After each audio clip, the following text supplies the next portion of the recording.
All right, all right. A few minutes late, but another Saturday night. Another Saturday night Shoot the Breeze. I want to thank everyone in advance who will be here tonight in the chat, who will be on the panel. Thanks to everyone who is listening to the playback. Please make sure that you like, share, subscribe to the channel as you enter. You know what I like to do? I like to hop on early, give you guys an idea. What are we talking about tonight? So tonight, we're going to talk about Polight jail time. Talk about this character. We're going to try to answer the question, can anyone outgrift Whitey? Polight might be close. We're going to talk about the CIA and their belief in Nigeria going to become a failed state by 2030. We're going to talk about RICO. You know, these RICO charges. We're going to talk about how they were used to fight the Mafia, but now they're being used on organizers. And lastly, we're going to talk about how propaganda starts at an early age. This story I'm familiar with. I don't think we talked about it on Shoot the Breeze, but it is a familiar story to me. I see Daily Affirmations by Pauline is out there saying good evening. Drop a 1 for me if you are hearing my voice. I'd appreciate that. What I'm going to go do now is I'm going to start the show officially. And on the other side, I'll introduce my panelists and drop Shoot the Breeze topic number 1. So do stay tuned.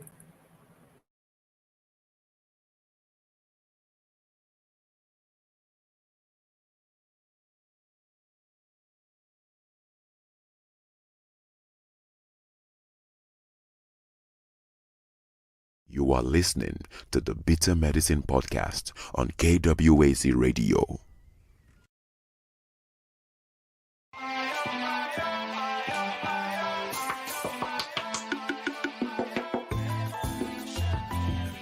Welcome to the Bitter Medicine Podcast, where it's all about Black empowerment. Our show focuses on Black news and entertainment, arts, science, economics, history, people, and strategies that uplift, empower, and motivate Africans within the diaspora. And now your host, whose favorite color is black, Goku.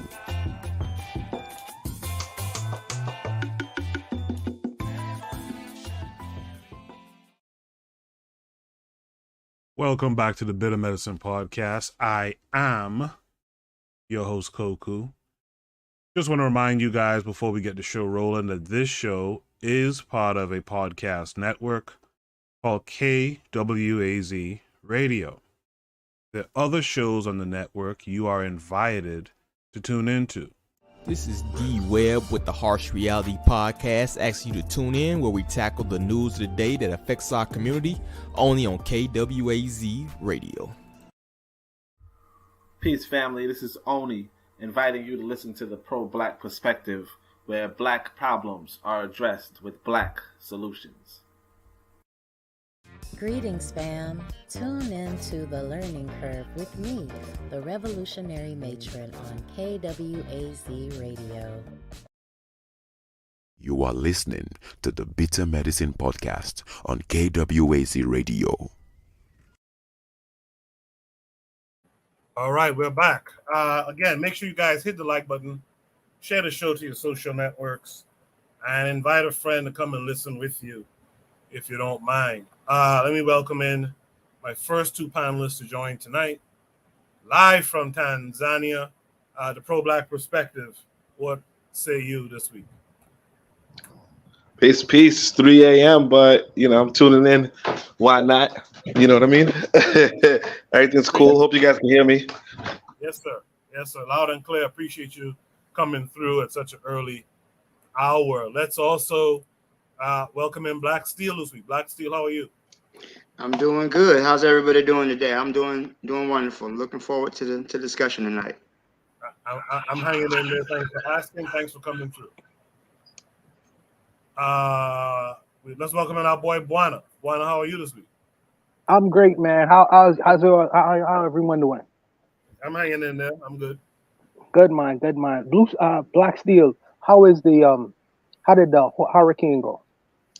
It wasn't bad. We didn't really. It wasn't mostly on the west coast of Florida. It went up north and it hit up closer towards the Panhandle. So we got a couple rainstorms. Nothing serious. Okay, good, man. Kingston, you know what it is. We've been talking back and forth via YouTube. So I hope you did in Tanzania. Yeah. I'll just be in Kingston. I was about to say that. Just be in Kingston. All right, Kingston, in Tanzania. Let's get right into it, man. Let me go to Shoot the Breeze topic. And number one is the topic that everyone who is affiliated or part of or follows the conscious community should be familiar with. Shoot the Breeze topic number one tonight is Polight jail time.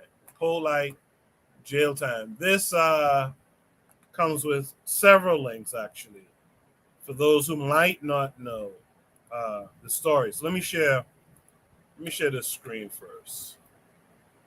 So Polight, who's also known as a motivational speaker, right? It says motivational speaker arrested for February assault of teen in Miami Beach. Let's see what the video talks about. Speaker is making headlines for the wrong reason. He normally garners attention for his online posts, but now the social media influencer, motivational speaker, is making headlines for the wrong reason. NBC6 reporter Kim Nguyen is live in Miami Beach tonight with more on the arrest of the man known as Brother Polight. Kim. Yeah, well, Jawan, the suspect surrendered here at the Miami Beach Police Department earlier this week. Police charged him with sexual battery of a 14-year-old girl. We did speak with his lawyer earlier tonight, who says that these charges are false. This is the mugshot of 37-year-old Michael Nowak Jr., also known as Brother Polight, to his more than 300,000 Instagram followers. Miami Beach police arrested Nowak this week for alleged sexual battery of a 14-year-old girl in a hotel room in February. Police say the alleged victim was the daughter of a woman he was romantically linked to. Defense attorney David Terrace says his client is innocent. Once the evidence is produced, that he is going to be exonerated. So yeah, not guilty, nothing else. According to the police report, Nowak, a motivational speaker and author who lives in L.A., asked the woman if he could take her daughter to an after party at a club in Miami. The report states Nowak took the teen to his hotel after seeing that the club was closed. Police say the suspect gave the teen alcohol and started dancing and touching the teen inappropriately, groping her breast, inner thighs, and buttocks. It goes on to say Nowak tried to force the teen to perform oral sex on him. The teen allegedly passed out and woke up to Nowak trying to make her throw up. These are serious allegations, but in any situation, there is always motive. There is always a lot behind the scenes that the public is not going to be able to see. The report states that the girl's mother found her intoxicated and possibly on drugs, with severe swelling on her mouth and lips. It later states Nowak told the mother not to call police because it would ruin his career. Nowak was served with a DNA warrant in June and surrendered to police on Monday. Terrace says the police report is only an allegation. And Nowak claims to have written more than 90 books. In an interview, he also claims to have several wives. For now, we're reporting live in Miami Beach. Kim Nguyen, NBC6 News. So there's another video to this. What I'll do is I'll just share it now. We want to. Sorry. I'll share this link from TikTok. What we'll do, we'll watch it, get another insight into what's going on, and then I'll have one more link, and then we'll discuss it. Known as Brother Polight was sentenced to 7 years in state prison and 10 years probation following release. He was also ordered to pay a $25,000 restitution to the 14-year-old minor that he essayed. Polight was initially arrested August 2021. Polight told his girlfriend at the time that he wanted to take her daughter out to have a talk with her. He had gained her trust and he wanted to take her out for some food and to talk to her about respect. Instead, he took the 14-year-old to a hotel room where he then had her consume intoxicants and attempted to SA her. The girl remembers passing out or falling asleep, and when she woke up, she had sores and her mouth was swollen. The mother was unable to reach Polight or her daughter during this time. Again, this happened back in 2021, and apparently he was sentenced yesterday, September 6th.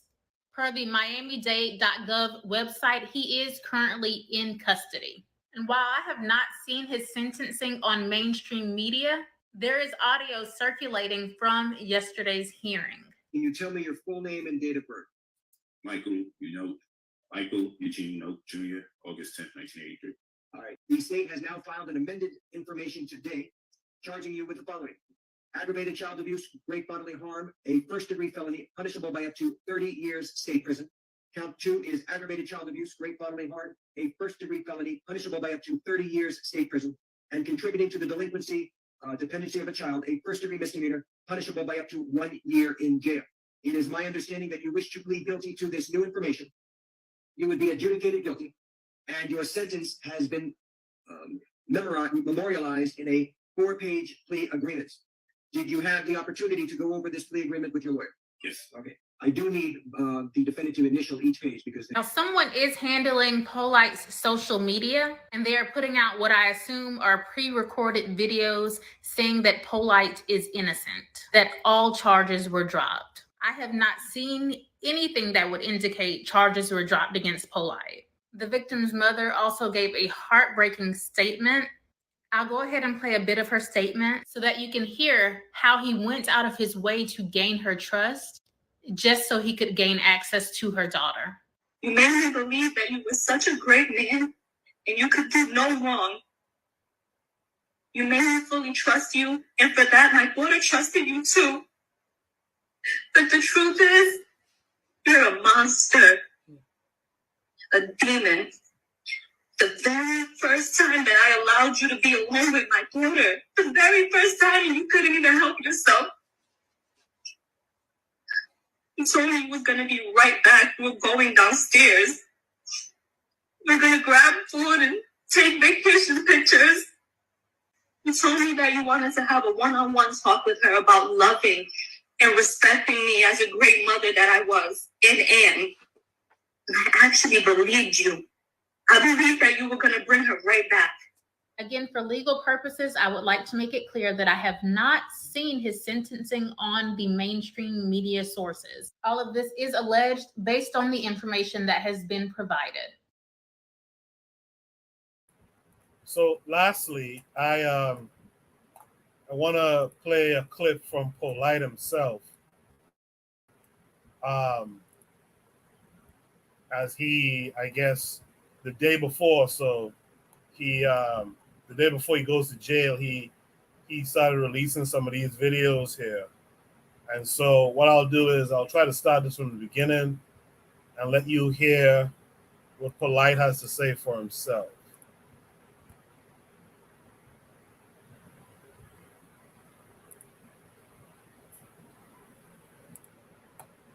Mother and the daughter and the prosecution dropped every single sexual charge. I'm saying it again. The mother, the daughter, my accusers, in addition to the state, the prosecution, all agreed they need to drop all of the sexual charges.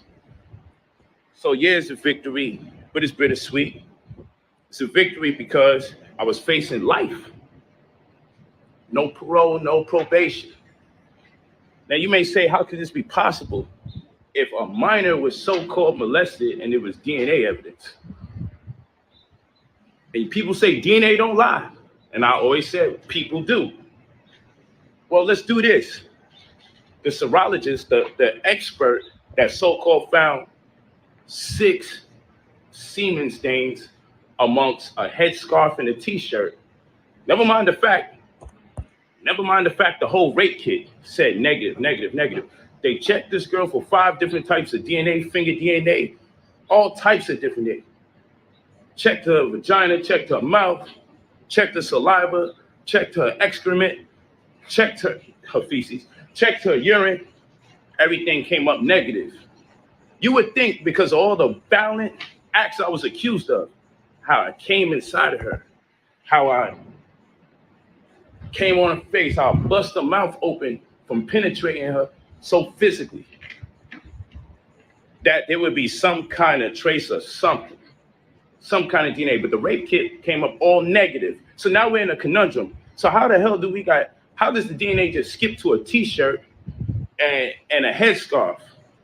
Well, the serologist that did the report that labeled it semen stains, when you got high-powered attorneys such as myself, then what happens is when you spend damn near 200 grand on your defense, you have the right to do depositions. We have our own private investigator. We have our own, guess what, forensics expert. So our forensics expert said this. Our forensics expert said, we want to take a look and see what's going on over there. So when our forensics expert took a look and examined these so-called clothes with semen stains, we had some questions about how did you definitively conclude that that was semen in the first damn place? So guess what happens after that? A deposition is when we interview anybody that's part of the situation, whether it be the mother, the daughter, the people who took the 911 call, whoever.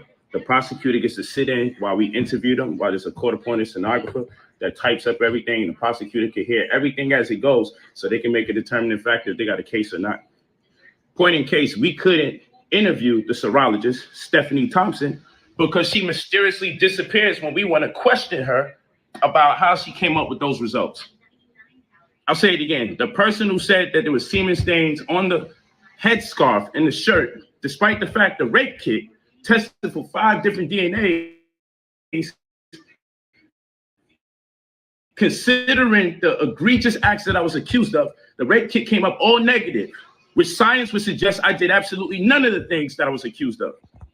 Science would suggest I did absolutely none of the things that I was accused of. Okay? All right? That's what science would suggest. Science would suggest that. But here's this woman talking about this DNA evidence, and then now when we call her so we can interview her, get a deposition, and have it on record with my attorneys questioning them based on the findings of our forensic expert, she's nowhere to be found. So you know what we could do now? We could file a motion to dismiss the DNA for the case. That's what we could do. Because if we go to trial, we won't be able to cross-examine her because suddenly she disappears. She works for some private company and no one could find her. Now, all the while, the state been giving me opportunities to plead 20 years sexual offender, plead 15 years sexual offender. And I'm like, I wouldn't care if you gave me 1 day in prison. So long as you got that label registered sex offender on there, I'm going to trial. So long as you got that label there, registered sex offender, I'm going to trial because I can never make a plea to something like that. So guess what happens? The state says if we ever want to do interviews, depositions, if we ever want to get a deposition from the mother and a deposition from the daughter, all bets are off. They'll never do an agreement with me. They said they'll never do an agreement. Never do an agreement. Work out an agreement or a plea. I said, I don't give a... My attorneys will tell you straight up, because when you see my attorney video, he's going to tell you straight up. From day one, I said, I'm never doing an agreement to any sexual charges. Interview the mother and the daughter. So they are the last of our depositions. We got the police body cams. We realized that the police report contradicts the affidavit that they did. The affidavit contradicts the interviews that they did on the body cam. So we got 3 contradictions. The story that the mother and daughter tells on the body cam, the stories that they told in the police report, and the stories that they tell on the affidavits. None of them work out. And I'm going to speak about that. But ultimately, we want to interview them. So when we interview them and do our depositions, have the prosecutor sit there, we already know where they're lying. We already know their lies. We looked at each of the 3 different types of lies they said for that night. So guess what's going to happen when we get to interview them? We're just going to ask them questions so they can contradict themselves. So when we go to court, we can ask them which story is true and why did you lie? So the prosecutor hits us again. Well, you know he's going to be facing life. We're in the week now where we got to interview the mother and daughter to get the deposition. So guess what happens 2 days before the mother and daughter are supposed to fly into town for us to get the depositions? They call. After a week ago threatening me, 2 days before the mother and daughter are supposed to fly out, they say, hey, we drop all the sexual charges. Huh? They say we're dropping all the sexual charges. And let me add something to this. Y'all heard this crazy story that I called a grown woman and asked if I could take her 14-year-old girl to a party. And y'all believe that bullshit. But guess what my text messages say? My text messages say, she asked me. Oh, hold on, let's reverse. Do you know that we broke up that same day? And later that, within a day, within 24 hours, she filed a criminal complaint. Let's add some more color to it. Do you know that the same day that I broke up with her, in my text messages, it's proven she said she was going to destroy my life. She was going to fuck my whole shit up. So we have motive. Do you know that I wasn't the one that asked to take her daughter to a party after 2 a.m. in the morning? Do you know my text messages say? She contacted me and asked me to take her daughter out to a party after 2 a.m. in the morning, and I vehemently declined because I said, what the hell do I look like as a grown man taking a 14-year-old that obviously looks like a minor to a party? Y'all don't know that, though. All of this is in my text messages. Y'all don't know that, though. So you say, well, then, Polight, then you should be clean. I should be, but unfortunately, the mother turned her daughter in. The daughter got high and intoxicated, and because I'm not the one that turned them in, now we dealing with child abuse and delinquency of a minor. If they could, so I'm like, let's fight it. So my attorney's like, I just want you to understand that this child abuse in Florida, aggravated child abuse, from the child being intoxicated, they can give you 30 years in prison. I'm like, man, take the goddamn agreement. If, under what circumstances, if they can convince a jury that whether you gave her alcohol or you was aware that she was high at any point in time and you didn't turn her in, but since the mother did, you could be subject to 30 years. So I said, let's make a goddamn agreement, man, and let's work this thing out. So still got to sit down somehow, some way, but it is what it is. Blessings in abundance is bittersweet. Oh my goodness. And more information is going to come out, and this shit is far from over for all the lies that was told on me. Peace. Blessings in abundance. All right. The mother and the daughter. There goes some of y'all's brother, Polight, the Jay-Z of the conscious community, right? Who do I begin with here? Who's chomping at the bit to speak on this? Is there anyone who wants to volunteer to go first? All right. I guess I'll go. All right. I'll knock it out. So, like Bwana said, don't convince me, convince the judge. I do believe he took a plea deal because he was looking at 30 years. All of the word salad that he's spewing right now means absolutely nothing. If you ask me, I think Florida's too light on child predators. My heart goes out to this young girl and her mother. We got a lot of problems in the conscious community. You know, we got a lot of frauds and people who take advantage of those in our society. You know, it's truly disgusting that this happened. You know, I can't even wrap my head around this happening to this young girl. So yeah, Polight needs to go to jail, stay under the jail. and I don't believe anything of what he's saying. So I'll let the next person speak. I appreciate that, Black Steel. By the way, shout out to the matron who's out there in the chat. Shout out to KW Don 7 who's here tonight as well. He said Polight's goose is cooked. And Sarnetta is doing the two-step shuffle to try and separate himself, but it's too late. Let's go to Buana next, because like Black Steel said, Buana said he thinks this is Kemet on trial. You don't have to convince me, convince the judge. Buana, what all else do you have to say? Oh goodness, man, I could go on for days. But you know what though? What I'll do is I'll stick to this brother, this guy, because this is a case of you could have all the talent in the world and no character. Talent is like a step ladder. You could have talent and you take certain steps, you'll get to the top of the mountain. But if you have no character, character is like a slide to failure. And it's as difficult it is to get to the top of the mountain. If you have no character, it's just easy. You could just slip and reach the bottom of the mountain in 30 seconds. Or even with this particular incident, it took him 10 minutes? And his career was completely over. He had no character, and there's a lot of people who are pointing fingers now. A lot of pointing fingers within the unconscious community. Sanetta pointing fingers at this person and everybody making allegations and how come this person was a snake. Okay, he was a con man. And sometimes con men get in because they are very convincing. And what I tell the brothers sometimes is don't watch what people say.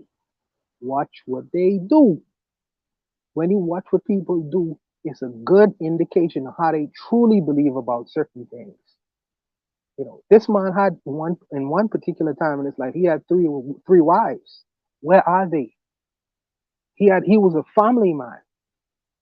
And the next instance, he's the person who was he's an Instagram superstar, taking pictures here and there, with rented houses and rented limousines, traveling all over the world. He even came to the Bahamas. Someone invited him here to make a speech. This particular guy got off purpose a long time ago. And what's unfortunate is that he is following in the same line of his teacher. That's incredible. That's incredible how he just followed his teacher. Absolutely incredible. I thought the same thing. But you tell it, brother. Oh goodness, man. But like I say, I could really go on and on all day about this in terms of we as a community, there needs to be some vetting.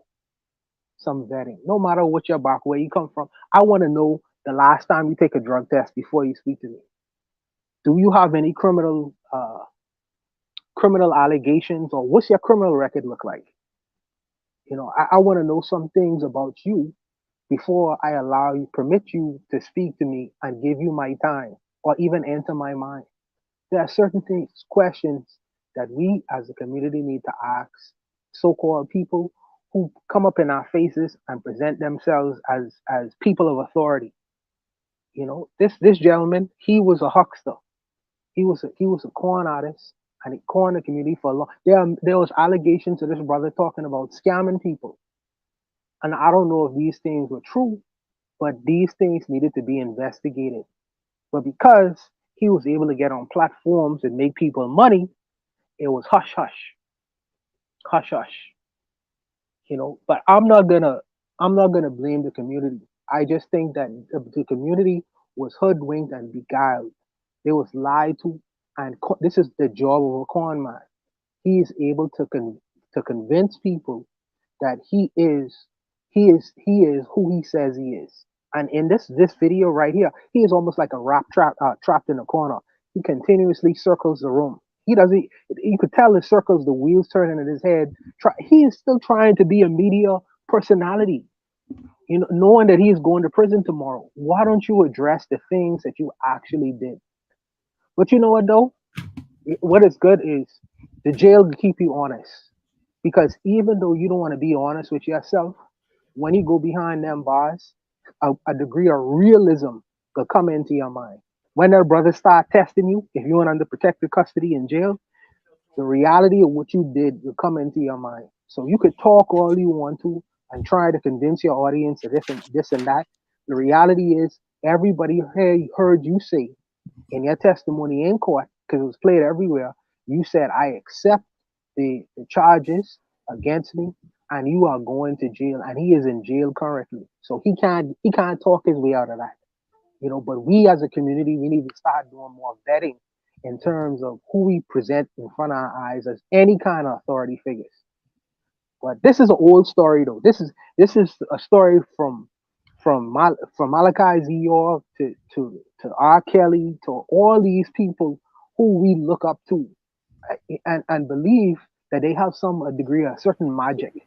And when it all these guys, and when it all falls down, you find out that they have low character and low integrity. Don't watch what the man says. Watch what he actively does. I'll leave it there. In the chat, Razuli was out there. Shout out to Razuli. He says, mother is not off the hook either. Only is having some internet issues, so he might not be able to come up. So I'll ask only to drop his comments in the chat, and I'll for sure read them on the air. Someone's mic is open. I'm getting a lot of rumbling. Oni says, mom is wild, but how he tell her she a good mother and she's sending 14-year-old to Polight? How good you got to be flirting with Polight? And then Oni says, Polight is a big-time scam, and he mentions that y'all discussed him on Brother Bakari's show. So I think I do remember that Bakari is here. First of all, Bakari, how are you this week? I'm great, my man. How y'all doing? Peace. I'm good, man. Thanks for coming through. Oh man, thanks for letting me up here to speak. I'm a little late, I came through because I was watching the game before, but then I came through and I saw this and I had to come up here. This is like a microcosm of the Black community, of our mindset. Can y'all still hear me? Because it sounded like it went out. No, you good. No, I can't. Go ahead. This is like a microcosm of our mindset. We love the scammers. People are going to protect the scammers. And you can find people still trying to protect Sarnetta through all of this. Because it's not just Polight. It's everything that I call the con man community. When those people knew, even if they didn't know he was messing with little girls, even though Sarnetta admitted that he did and came back months later and tried to take it back, even if they didn't know that he was messing with little girls, they knew he was stealing money from poor Black people, giving them promises to heaven on earth. And then stop talking to people. His scamming was next level. But the reason I say it's a microcosm, because we like that. Let's talk about doing a community business. Black people gonna get away from you.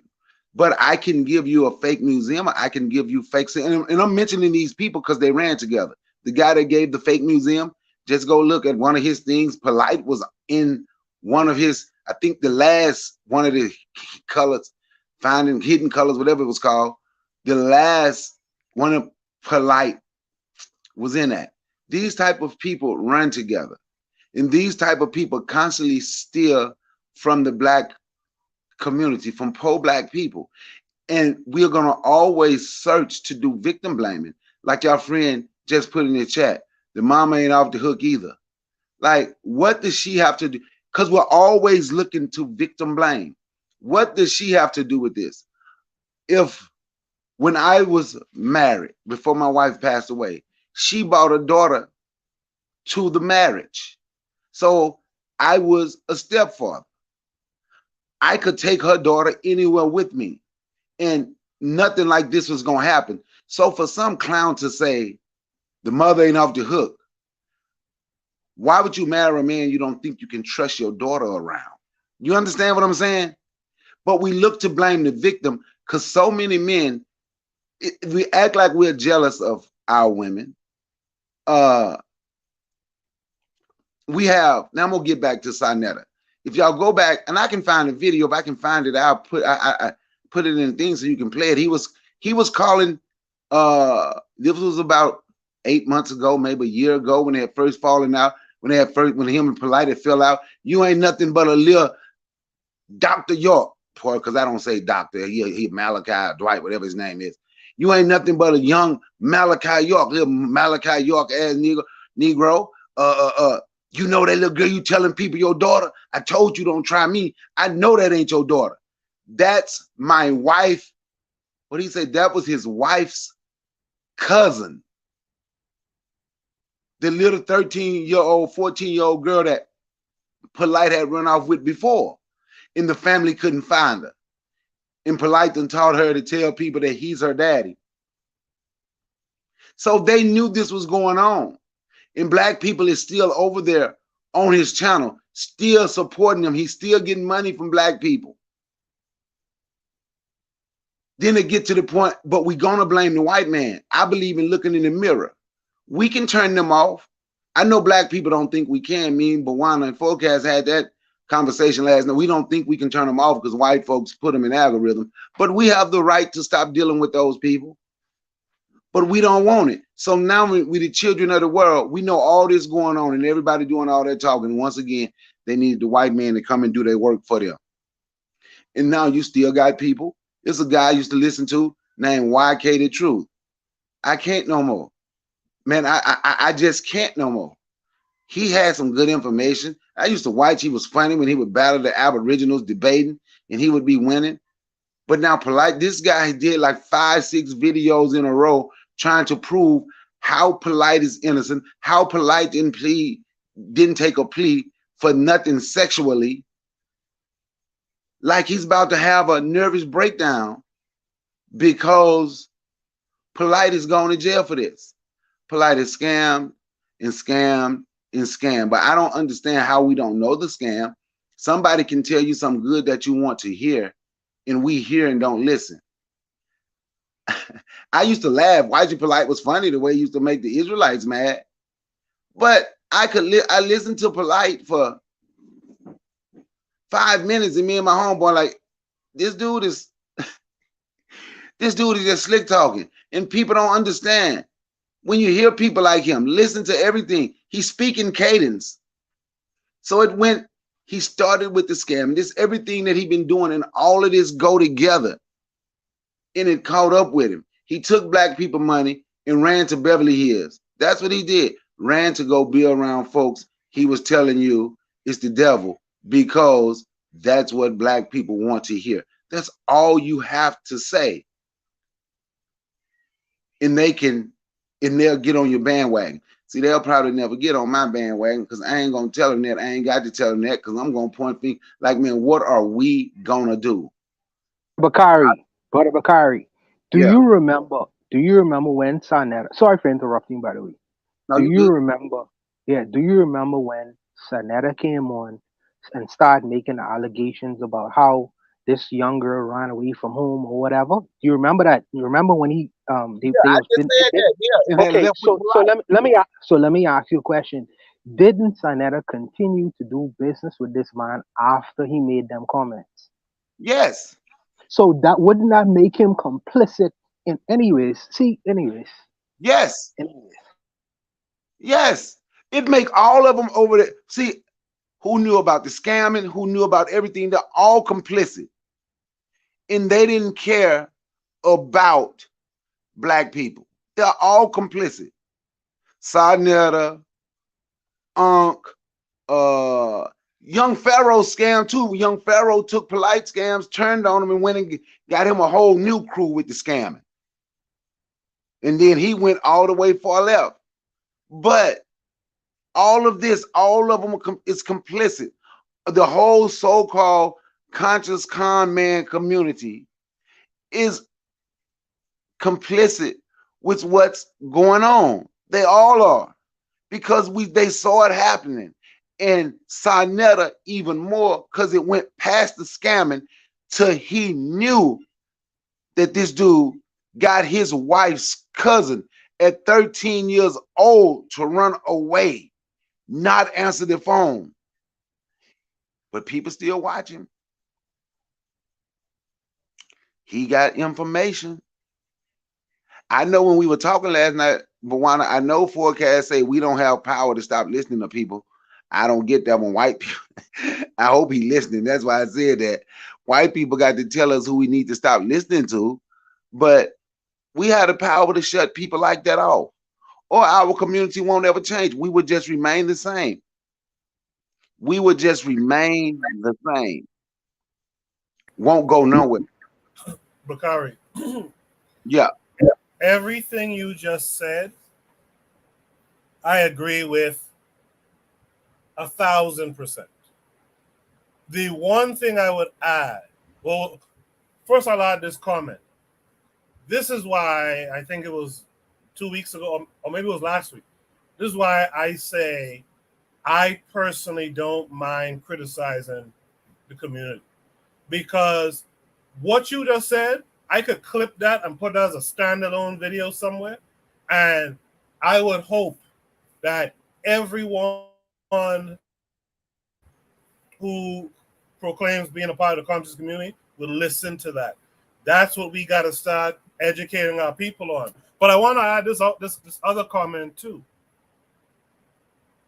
I think the issue is, in all honesty, I think black people know a grifter. But what black people are willing to do is go against their core understandings if you can make them feel good. And that's all Polight and all these grifters do. They make you feel good, you know, and people will even though they know this guy is a grifter, even because we know. For example, we knew Bill Clinton wasn't shit, but we sacrificed that understanding because he went on Arsenio and played the saxophone. Oh, he's the first black president. We feel good for some reason about some dumb shit like that. And that's why I want, especially when it comes to the grifters and stuff like that. And shout out to all these different people who are now pointing out grifters like pocket watching and all that kind of stuff.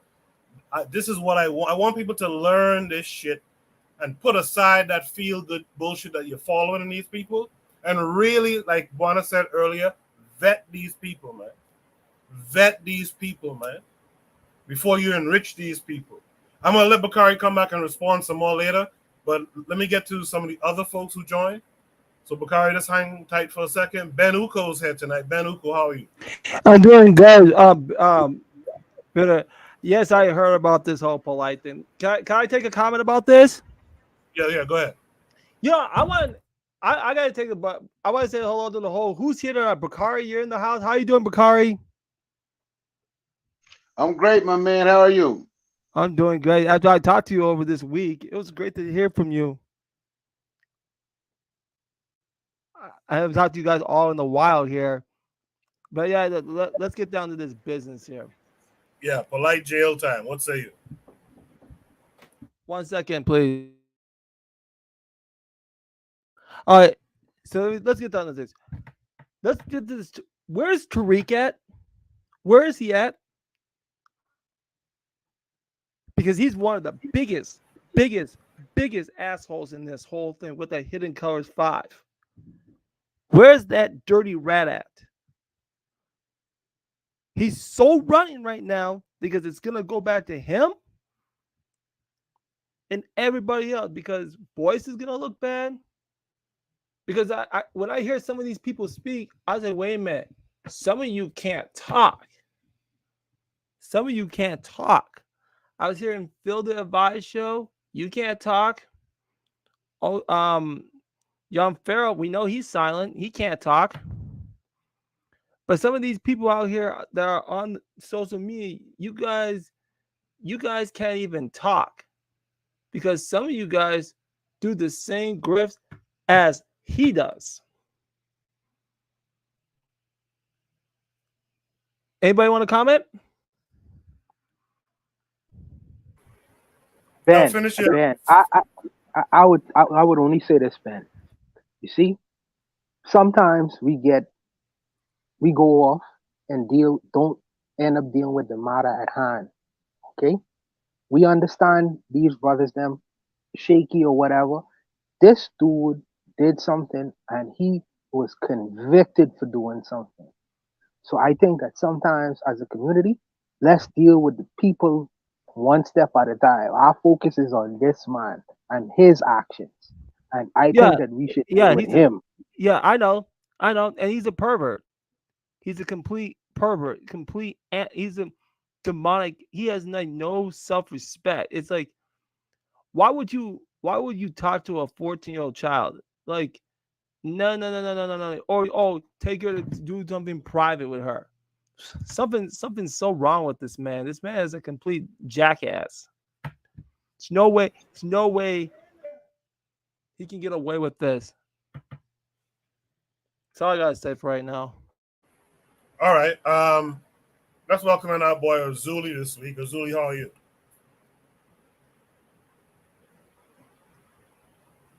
Azuli, if you're there, your mic is muted. Yeah, hello. Yes, sir. Hey, there's nothing to say about Polight. Polight's been scamming. I remember I told a story. I went to Coco. You know Nicholas that used to be over there by Decab and Flat. Yeah.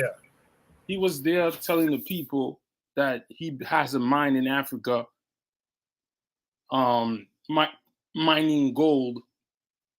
So he's down there. A group of people were listening, and I'm looking at this stuff, and I'm like, damn, my people are really crazy. This dude wanted to do, and I know he didn't have a mine in Africa, but he was telling people that. So he's down there doing to African people what the exploiters, the colonizers, were doing to his own people. So and he was saying that, and the people were clapping. And his wife was there, the first one. So as a woman, so when I said the mother's not off the hook, it's this, right? His wife know he's a scammer. And she's there sitting with this scammer, scamming the people who are trying to get knowledge to find themselves in this world. And she's down with the exploitation. Sanetta, all these conscious community dudes, when I watched them, they all liars. And the thing that this did, he didn't just destroy his character. He destroyed any black man's image who's trying to be conscious or who's trying to be Pan-Africanist or who's trying to be, who's trying to find himself. Because now you try to approach a woman and you're on that type of, they might tell you, oh, you like them Polight people doing this in front, but scamming people and abusing other people. So this I think is more severe than we think, is that this guy didn't just shoot himself in the foot. He shot the whole, even people, like, even if you start talking about, let's say you start talking about Africa, now there's a word, now they start calling you Hotep. Now they're going to tie you to this is image, is assassination, what he did. Polight was been a grifter, and I said this about the mom. I'm not saying, how do you not vet somebody? You could go on YouTube and see Polight talking about these people are the devil, these people, and now he's hanging out with them. He's wearing their freaking clothes. He's driving their cars. How long were you dating this man? And like we said, Sanetta had said something. His second wife or his second girlfriend, the one that's up to age now, it started with an argument with her when she was young, arguing with her mom, the same as this one. So I'm saying this, yo, mom, you got to vet people who come into you. I'm not blaming the mom to be, I'm saying that you got to vet these dudes, especially Polight. His whole lifestyle is on the internet as a liar. So you think a grifter is not going to try to scam you or do, like, come on. Polight is one of the worst. Oh, you see, he's talking about he got convicted. I saw him attacking Israelite brother who was talking about that there's no problem dating somebody who's like 17 or 16. He's on YouTube destroying that guy, but he's in there doing the same thing. So even on this video that you're showing right now, he's talking about, he's trying to change the narrative of whatever. But as a mother, you should be aware. This guy's character is on the internet. Any woman, even his own woman, his first wife, I look at her sideways. So you was down with the grift because when he was grifting, you was able to ride in a Rolls Royce. You was able to wear Louis Vuitton. She got a fake butt. She started wearing all this fake hair. She's not off the hook, the first wife. She's with this. So another word I'm just trying to say is Polight didn't just destroy himself. So that's why I'm thinking, like, this shit is strange to me. Was this dude sent to destroy the image of a black man who's trying to chase the truth? This guy did not just destroy himself. Sanetta, and when you do the background, all these people, so-called quote-unquote conscious community, they were all drug dealers, crackhead, cokeheads, and all of a sudden they found God. And they found this. Victor Villard, even because the brother has said something about what's his name? The museum guy. He had this guy in his thing. Tariq. The whole point, and this is the thing, Tariq's wife. How could you be with Tariq knowing what kind of character he is? But he's getting money, right? So if he's getting money, I'm good. I could do this. I'm down with it. Can I comment 1 second again? Go ahead, bro. Okay. It's the same thing that goes to these black entertainers too. Like, remember, look at someone like when we talk about, like, let me give you an example. A perfect, like, look at the guys that B2K. We can look at Chris Strokes. We can look at all these guys that were messing with children. Look at Aaliyah's parents. How they exploited Aaliyah to go to get to R. Kelly. And they knew about it and they did nothing. We can go on and on. We can look at Russell Simmons. Yeah, that's another character. We can look at Tiger. We can look at Drake. We can look at Nicki Minaj. Oh, yeah, celebrities aren't to really be glorified. I agree. I agree with that. I always agree with that. But just look at how this trickle effect goes down through our community. That's what I'm talking about. And then you also have to look at who do you guys allow in your homes? Especially when you have children. That's the big question. Who do you allow in your houses? Because this is why there's so many problems. And that doesn't go back to just this. You can look at your people in your own your community leaders. Your community leaders have this mindset too.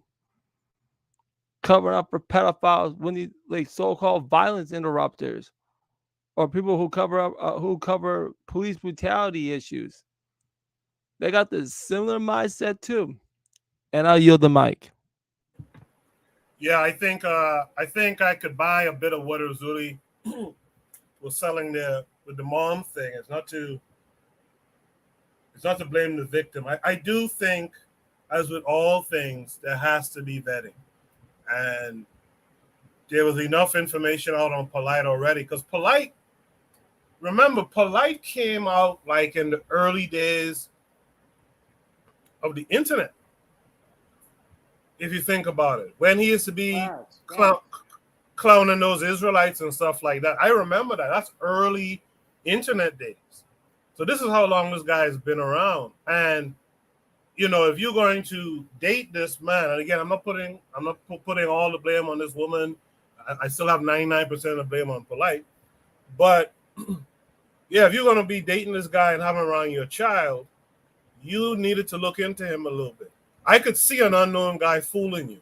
But this guy, as Uzuli said, this guy, all his shit has been on the internet now for 20 plus years. you could figure out who he is. Does anyone else want to add any last thoughts here? I know Bakari might want to add something. Yeah. Now, I agree with it being the first wife, but see, in the first wife is Malachi York's daughter too. So she used to the scam. So yeah, she was a part of it. I didn't know that. Okay. Yeah. The first wife is Malachi York's daughter. So, but like the way they said it, it's the wives that bring the other woman in. It's the wife. It's the wife that brings the other women in. Now we know Polight is on the internet, right? And maybe that woman could have, but you know how many people don't watch? I'm just being, and this is not me, but I'm just saying, if you're going to marry somebody, I don't know how long they have been knowing each other. You should think that you could trust your 14-year-old child around that person. But I think it's more of the way they say it go. It's the other women that bring them in and talk about the greatness and all of this. So, if you and I do understand. So I don't put no blame. I don't put no blame on that mother. That's me. I put no blame on that mother. If I marry somebody and don't trust them with my child, that means I shouldn't be around that person. She came out, she told her story in court. She said what she said, but the thing, see, Polight had things he was conning when Azuli said something about having land in Africa with gold mines or whatever in Africa. If you ever hear him tell those stories, watch how fast he go to talking when he get to certain points, but he gonna slow down when he let you know he needs some money. Azuli, did you ever hear him tell a story about about the land in Arizona that he had? No. Oh, he had all this, and this is how he was saying, I got this, and we got 450 acres in this for black people, and it was Arizona, and we're gonna need this much money, and it's an investment. Then somebody say, so, but where it is? Well, I was saying it's on like 22223. The guy like, what? He like, oh, don't worry about what I said. I can show it for you right here. This is the address. But Bakari, remember the thing he did in Ohio when he went to the people's... He broke in the construction site and told the people, I need investment money because these are my apartments, and we're going to do this all around the whole country in the black community. And it was really a black man that was built that own apartment. And that dude was like, I never heard of no Brother Polight, but if I find out who he is, I'm putting the police on him. He broke in my construction site. He trying to take investment money for me, because it was a black man and a black lady, for me and my business partners apartment complex.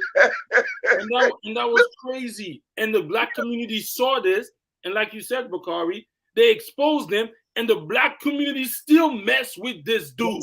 Yep. You remember Azuli? He was jumping on the machines. I'm gonna tell y'all, man, the conning was so. Remember Azuli? He had on construction boots, work clothes when he went back there. Yeah, Bakari, it was good. He almost got away with it. I gotta give him credit for that. He almost got away with that shit. He got some money because the dude didn't come out till like the next week when he found out. Mm-hmm. He found out like the next week who had been over there because they broke in, but they didn't steal nothing. So it took him like a week to find out why would somebody break in and don't steal nothing. Polight is standing up there talking in his construction outfit. He got somebody driving a skid steer, and he got somebody on a backhoe, and you could tell none of them knew how to operate any of that machine. Not one. But, you saw it too, Azul? Me say, Koku. Yeah, I saw it. They almost tipped that shit over because they didn't know how to operate it. Yeah. Like not one of them guys knew how to operate the lift, the backhoe, nothing. Almost tipped the lift over. Yeah. And my thing is, we got people now, right? I'm gonna say his name because I ain't have no beef with him until this. Still ain't got no beef, but I'm looking at him sideways. Q Butter. Yeah, he got a school. But can I trust you with my children going to your school while you trying to protect Sarnetta, and Sarnetta knew Polight was doing this? Like, when does it end? When does it end? Like, I put the other women in the mix because the way they told the story is the other women that bring the new women on and introduce and get everything set up. So yes, that first wife and that second wife, I absolutely blame. Bakari, But- I'm not blaming the mother. I'm just saying you gotta be careful. Yes, you do have to be careful. I agree with that. But that's why when you said the women and you broke down what you meant, that's why I came back and said, I agree. Because they are responsible. But like I said, they are the first wife, who's the ringleader of the wives. She is Malachi York's daughter. Wow, I didn't know that. That's crazy. So it runs in them. Polight said Malachi York was God to him. But yet and still, we know what he did. This man called Malachi York God, but you still have channels that'll prop him up because they're going to make money off him. Yeah. You see, and that's what I mean. I'm going to say this again, I'm gonna be quiet. And when I say this is a microcosm of the black mindset, right? The microcosm of who we are. When are we going to stop selling each other out for money? And like I said the other night, and Bawana was in the panel. He came on the panel last night, but I said, but like, my other night on my show, but like, damn, I turned down so much. And this ain't to pat me on the back. Just listen where I'm going. I turned down a 6-bedroom brick house on about an acre of land, no rent, no mortgage, for 3 years. I turned down it was a minimum. I just say 3, but a minimum $250,000 contracts because these white folks are trying to get me to be quiet. I stepped up in a city council meeting. I said words that they didn't like, and they were trying to control me. And I'm like, nope, I got people listening out here. They trying to make me be quiet. They gonna go through my background, and all they got to do is say something. People gonna believe it. I tell black people, if there's anything you want to know about me, I will tell you. I would tell you stuff that I've done wrong in my life, the mistakes that I've made. You know, I'm not perfect, but I ain't never done nothing like what he did. But what I'm saying is, you stand on something moral and strong for black people. That's what black people don't like. Those same black people that's propping up and protecting Polight and Sarnetta will talk negative about everybody from the civil rights generation, because I've heard them do it. But now you would turn around and you would protect this. So trying to be moral and have some type of standing to be a real strong black man, it's almost get to a point like, man, is it really worth it? And I would tell people, don't do what I did. Don't turn nothing down. Get every damn thing, because I'm going to tell you, you can have these morals and you can look out for black folks. And black folks, you're going to be the one black folks turn on. And it's going to be people like Polight, Sarnetta, Tariq Nasheed, and people like that whose black people is going to protect. Not all, but the majority. And I'm just saying, so if you can get it, get it. I'm just being honest with you on that. I yield. All right, man. Afro Native is here. He says, are we giving this too much attention? Is he worth more than 1 hour of discussion? Mike, you have to mute it. Can I say something? Yeah, go ahead. What do you mean? It is worth an hour. Because like I said, this man is not destroying himself. He's me, Kogu, Bakari, Bawana. If we go out the street and start talking the way we talk, people are going to be, you like that dude. This is murdering the image that he was not even the image he proclaimed. So I don't understand. And is it worth it now? It's not about him. It's about that community that brings in grifters in order to destroy the movement before it starts, in the eye of women and kids and righteous brothers who would think, let me try to do this and that in the third. Sarnetta was promising a news van, collected mad money, no news van. Yo, wow. Urzuli, wow. You know what? I remember that. And you know what he driving? He driving a Mercedes or BMW. He didn't get that van, but he get a Mercedes. Can I say something to add on to that? He got mad.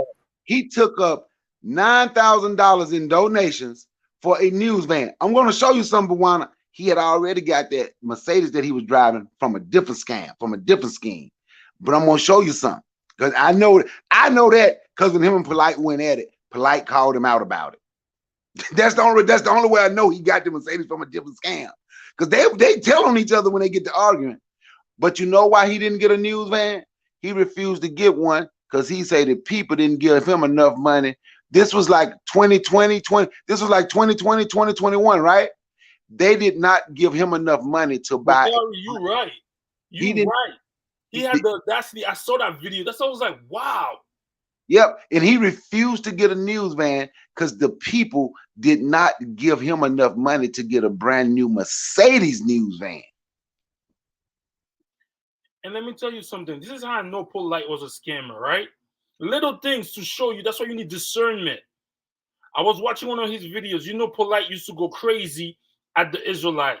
He said one day he went to Applebee's and he saw one of them brothers working at Applebee's. Did you know Polight clowned this man? Talk about he ain't got no money. He's just working for minimum wage. So the brothers are Israelite trying to stay in the right path, even though I'm making minimum money, but you scamming. Polight did that? Wow. Yes. I didn't know that. I did not. It's not shocking. It's not shocking. It's not shocking. I'm talking about how foul it is. A brother out here working, trying to probably trying to get his life on the right track, even though I don't agree with his doctrine and I don't agree with the stuff that he say, but I'm not going to clown him for having a job, going to work. I wouldn't too. But meanwhile, this man is scamming people. The dude that's trying to do the right thing or whatever, he's working for a paycheck. We all know a lot of us don't want to work in those things. Yo, he clowned the man. And I was watching it. I said, wow. These are the leaders. Let me just say, who was that, Bwana?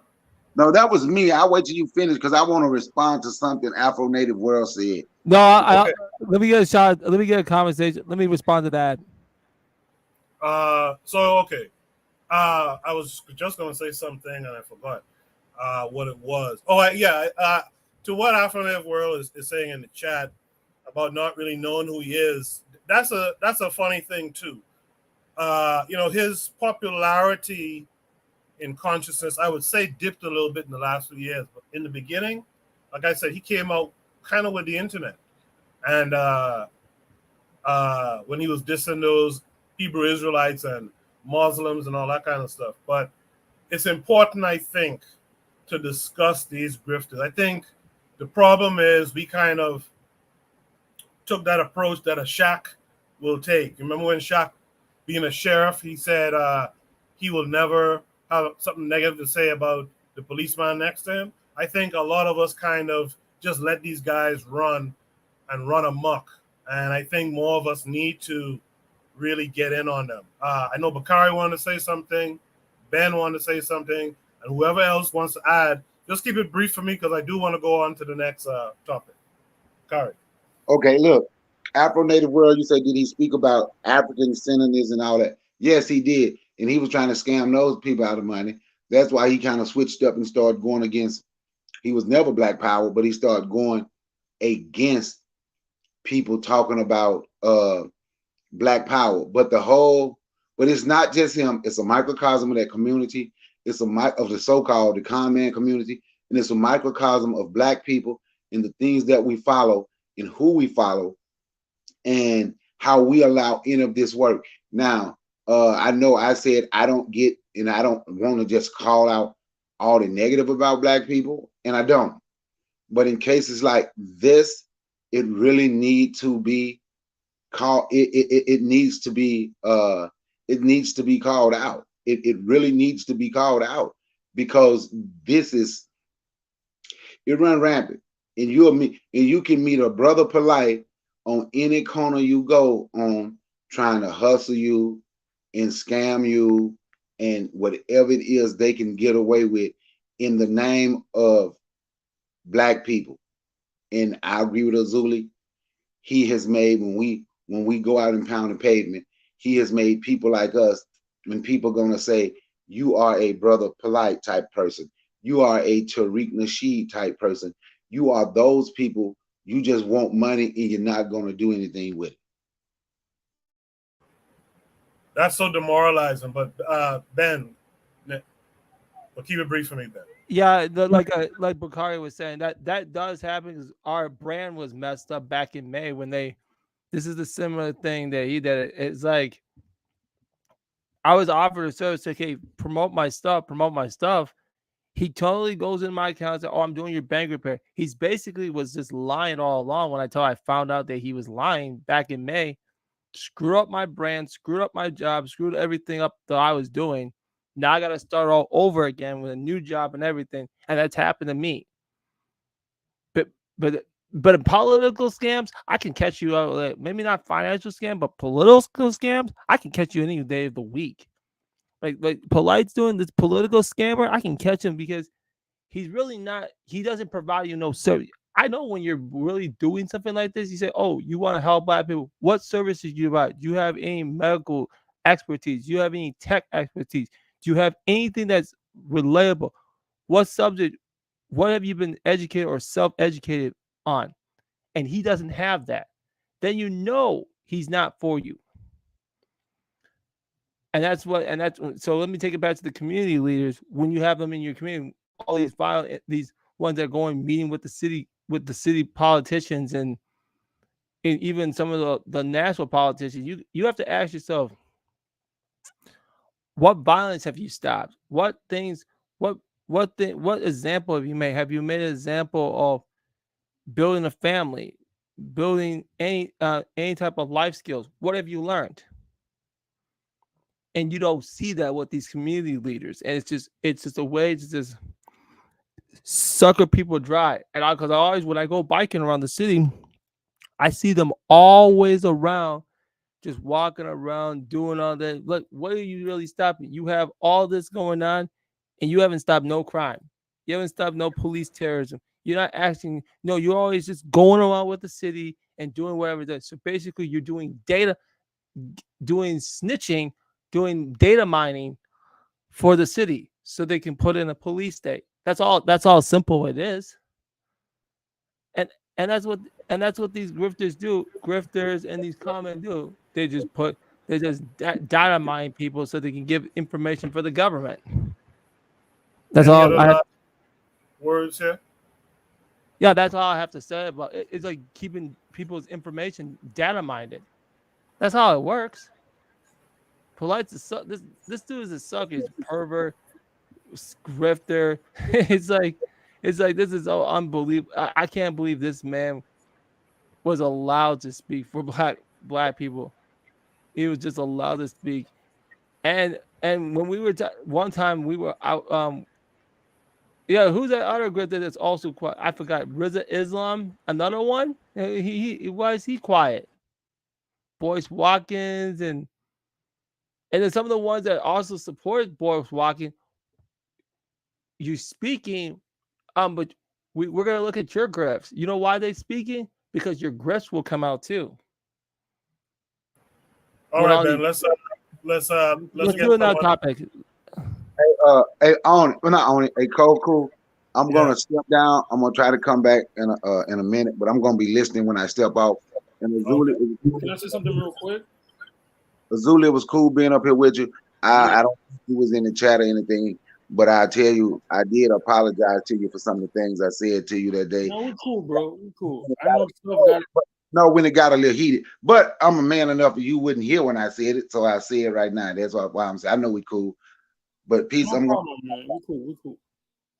One thing I wanted to say, Coco, before you leave, even though while we don't listen, that whole polygamy thing. You see how he destroyed the polygamy thing in the eyes of the world? They're gonna refer to this situation. Oh, Polight was about polygamy. Look what he did. He molested a girl. So yes, it's not just about Polight. It's about everything he stood for. So that's it. All right. Yeah, we got to be better at vetting. And also, this is the last word on this. Before we go to Should Be Topic number 2. I always say it, and I'll say it one last time. This is why consciousness has to be about transformation. It has to function in a way that gets us to get rid of the toxicity that we have in our communities via culture and this, that, and the other. And it has to make you a person who's above this type of bullshit. And I'll leave it there. Shoot the Breeze topic number 2 tonight. Shoot the Breeze topic number 2 says, can anyone outgrift Whitey? By the way, great conversation in that last Shoot the Breeze topic. Great conversation. So this prompt takes us to Twitter. It would seem, can anyone outgrift Whitey? So there's a tweet from Mallory. The one. There's a tweet from Mallory saying, I guess it was only a matter of time before the anti-glasses grift became a thing. This community is so hell-bent on having a contrarian opinion on every incredible scientific invention. Let's see what this white person has to say. What's the one thing that your optometrist doesn't want you to know about? The fact that you do not need glasses. That's right. You may have been told that you need glasses, but that's actually a lie. There are mental, emotional, physical, and even spiritual reasons why you may not be seeing. And I'm here to tell you that that can be healed. If you want to learn more, read the comments. What's the one thing that your optometrist doesn't want you to know about? The fact that you do not need glasses. That's right. What's the one thing that think this is, you're listening to this, that think this is quackery, that think this is, that say it's not possible? You can choose to stay blind. That's great. But I have done this on myself. I have worked with my clients. I have worked with family members. I have seen people take off their glasses and not need them anymore over and over and over again. And no, I'm not just saying take off your glasses and go drive at night. There is a process to healing your eyesight. I cut off the end part because I had a little rant about closed-mindedness, and that's okay. I don't need to speak to the deaf or show things to the blind. My favorite thing, though, is when people tell me that it's not possible to do something that I've already done. And over, it's repeatable. It's now proven. People are like, you can't do that. I'm like, no, but I am. They're like, well, it's not possible. I'm like, no, but I did do that. Oh, well, no, that can't happen. Oh, but it is. And that's the thing. Some people live with their eyes and their mind completely glued shut. And they're just, that's okay. That's their thing. Yet, it's not the truth. All that to say, there is a masterclass on healing your vision in a holistic way. It's happening tomorrow.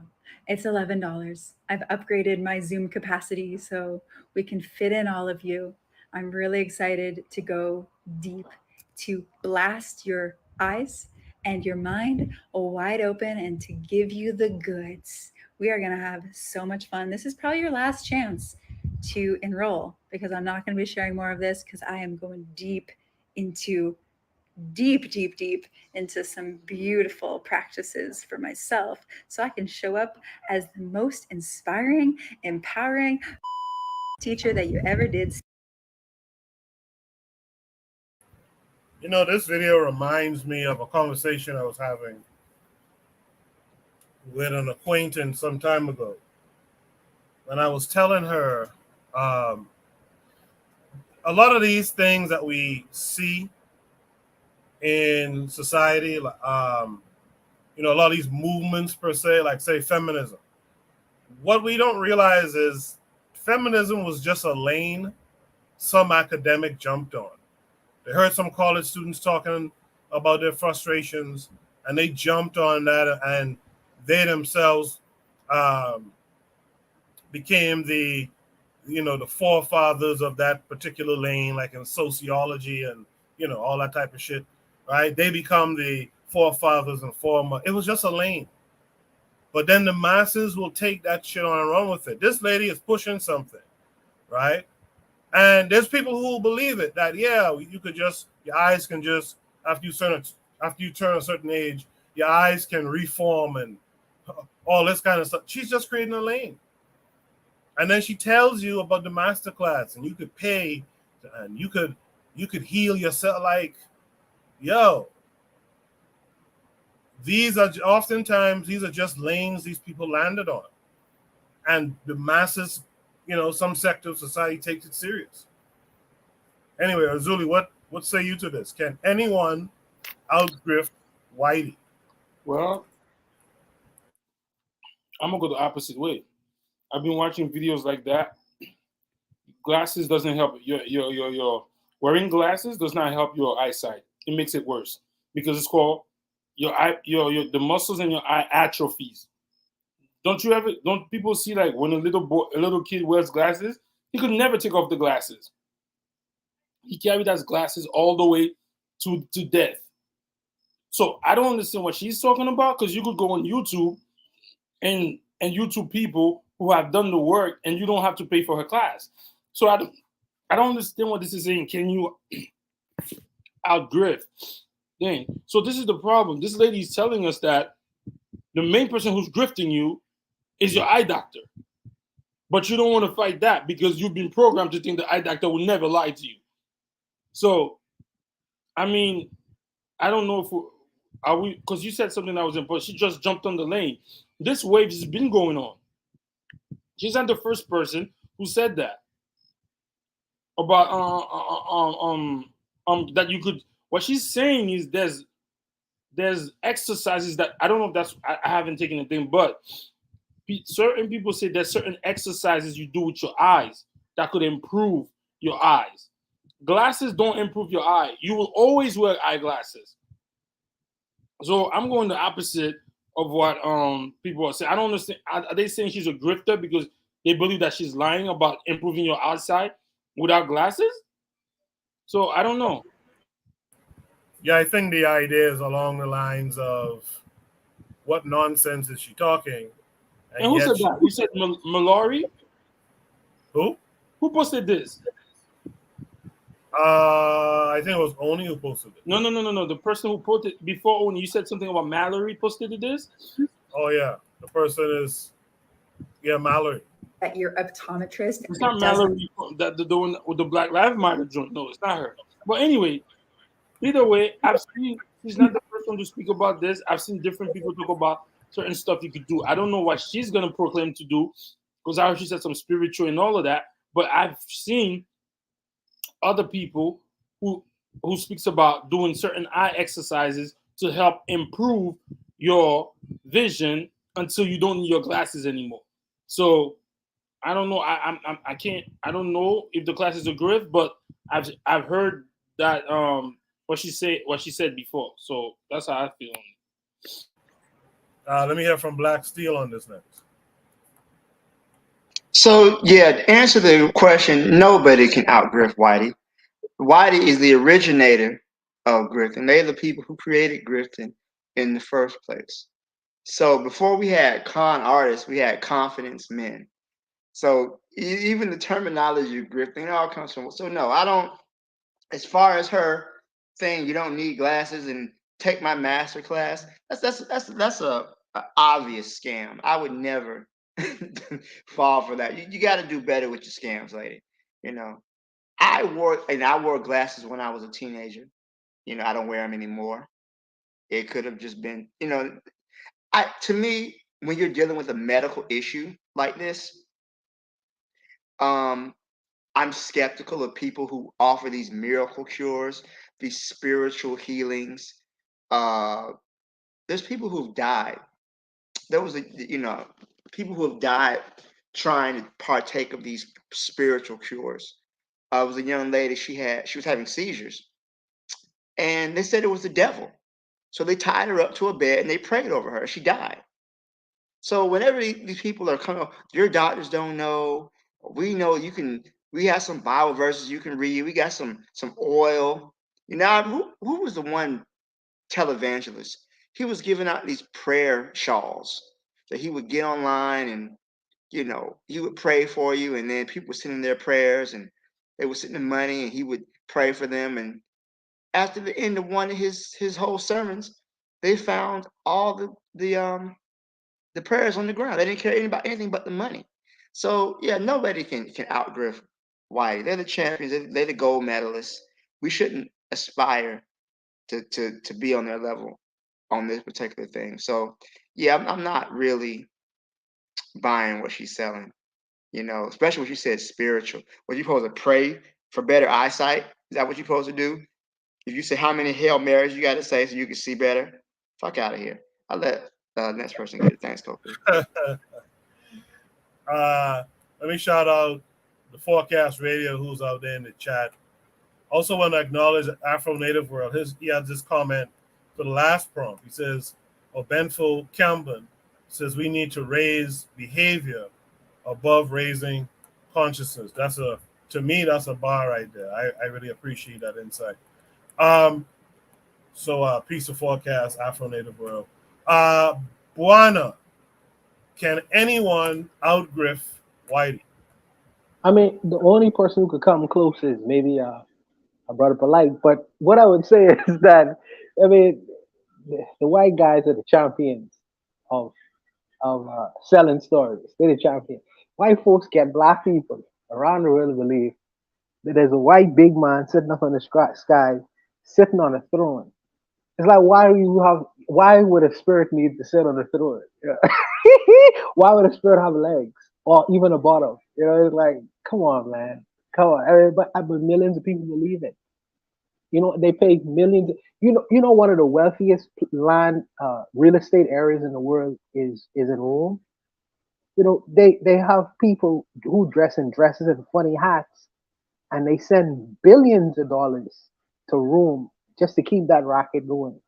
They undoubtedly are the biggest grifters in the universe. But what I would say to this particular video is it was an excellent sales pitch, taking the grifting away from it. If you look at this video, this is an excellent sales pitch. She had the storyline. When you watch the first video, you won't really want to see the second video and the third video. And then she ended with buy my course for $11. It was interesting how she did it. And then she used social proof. She said that, I've been working with my own family members. Who are these people? Can they give testimonials? If you don't even know who, you just are eager about the content she is about to deliver. And to listen to that content, it's only a little bit of money, maybe $11. So 100,000 people pay her $11. How much does that amount to? I mean, talk about blowing money fast and getting money quick. So for some people who want to learn how to really, well, let me don't go there. I would just say that it was a good sales pitch, but in terms of the people who could grift the most in the universe, we all know who this person is. They market, they sell all kinds of different stories. But I think that the onus is on the Black community in particular to think critically in terms of what they are hearing. You could do some thinking about the world yourself. You could have some opinions about what you're hearing, what people offer to you as solutions to your own problems. Even Erzuli, when Erzuli said that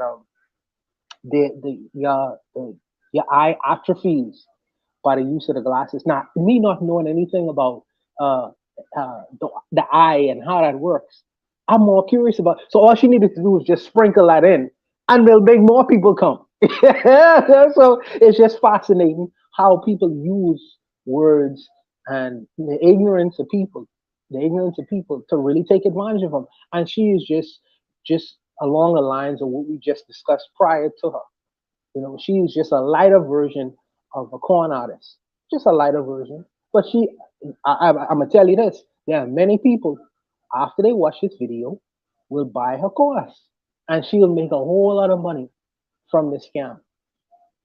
So I don't know. It's just the way of the Western world. But I think that the onus is on the minds of the people who watch these things to have their own opinions about the world and think critically. You know, you have a mind too. You could think too. Don't just let somebody pour into your mind without you questioning some things about what's being offered to you. But I'll leave it there. You know, you mentioned Confidence Man. There was a book that talked about like the first black confidence man. I can't remember the name now. But like basically they saw this white boy doing this confidence shit, this snake oil say, and they said, yeah, I want it on that too. And like to what Buana's saying, like you guys couldn't think that one through and not do that kind of thing to your own people, man. I get that humans are whatever. But come on. There should be some tasks you're not willing to accept. There should be some things you're not willing to do. You know? Cheating your own people because you observe this white boy cheating his people and our people. Yeah, that's kind of low down to me. Does anyone else want to add a comment to this? Matron in the chat says she even used the magic number 11. Trigger Happy 262 is out there. He's responding to Afro Native World. So if there's no other thoughts here, I'll go to the brief topic number 3 for time's sake as well. Good discussion, everyone. Chat, let's get some more comments so we can respond to those. Should read topic number 3 tonight. Says the CIA believes that Nigeria could become a failed state by the 2030s. Is this hyperinflation a sign of things to come? And how could this affect the rest of the continent? This came with a link that's going to take us to YouTube. We'll watch and then we'll discuss. When you fly into any country, one of the first things you do is to exchange currencies at the forex bureaus. But here in Nigeria, the go-to is the black markets.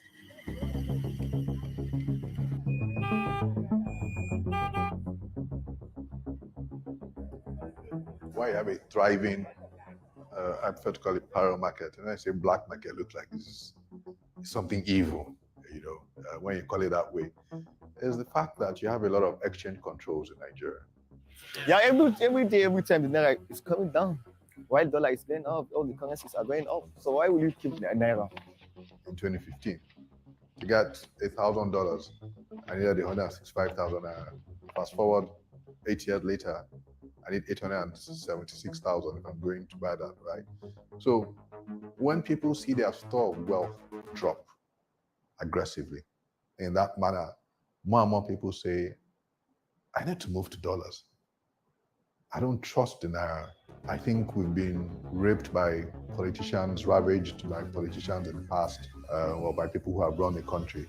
The economy has been mismanaged, and the solution is to start to get some foreign currency exposure rather than keeping everything in the naira.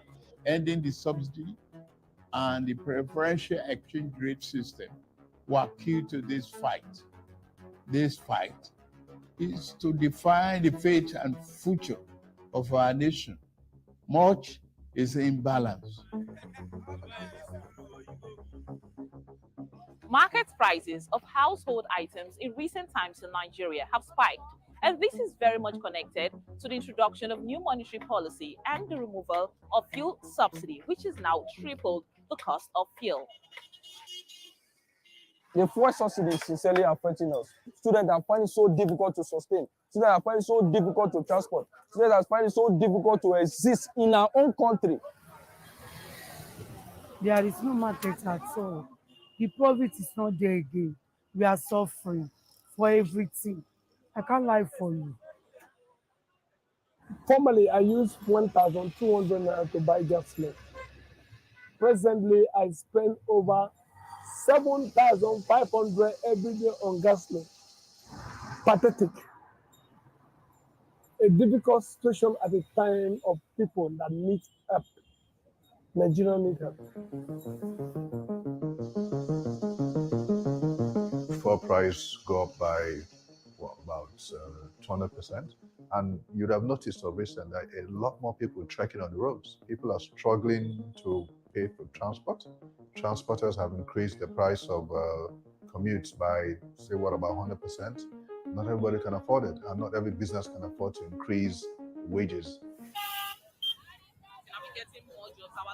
And that is the problem. It's so difficult for someone to sustain a good job. You don't get a job. For you to get a job is a big problem. They'll tell you, who do you know? That the world is about who you know. And we don't know anybody. We, the common people, find it very difficult to sustain a good job. The salary remains same. If you think about it, someone that is earning 30,000 naira before is still earning 30,000 now. Why the 30,000 naira is not enough for you to transport up on feeding yourself and your family? People are pained. It's not really funny anymore. It's not really funny. I lack words to actually express the way I feel right now. I don't know. It's annoying. It's annoying. It's so painful.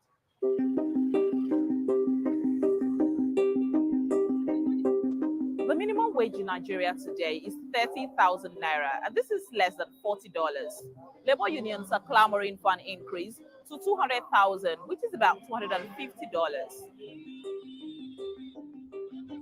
We've had them propose an increase of minimum wage from 40,000 to about 200,000. I think that's going to be crazy because, first of all, the government can't afford 200,000 as minimum.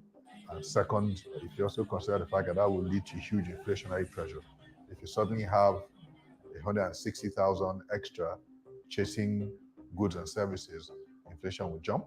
And as inflation moves up, those same people are going to come back and realize that they've only shot themselves in the foot with such a huge increase. So should there be an increase? Yes, definitely. But I don't subscribe to an almost 300-400% increase in wages to sort of alleviate, because it will create a bigger problem for the government as a whole. If you had the power to change all of this or effect change, what is that thing you would change in this your sector? It's like some few people are carrying all the dollars in Nigeria. There's no more dollar in Nigeria. I will just take action on that first. Understand? So people to be hiding money in dollars, all this and all that. That's the first action I'm going to take on it. Seriously. Who do you think are the people hiding dollars? So I can't actually say, but I know there is no dollar anywhere in Nigeria. Even me now, if I have money, I would buy it and decide. Yeah, that's how the country is. Yes.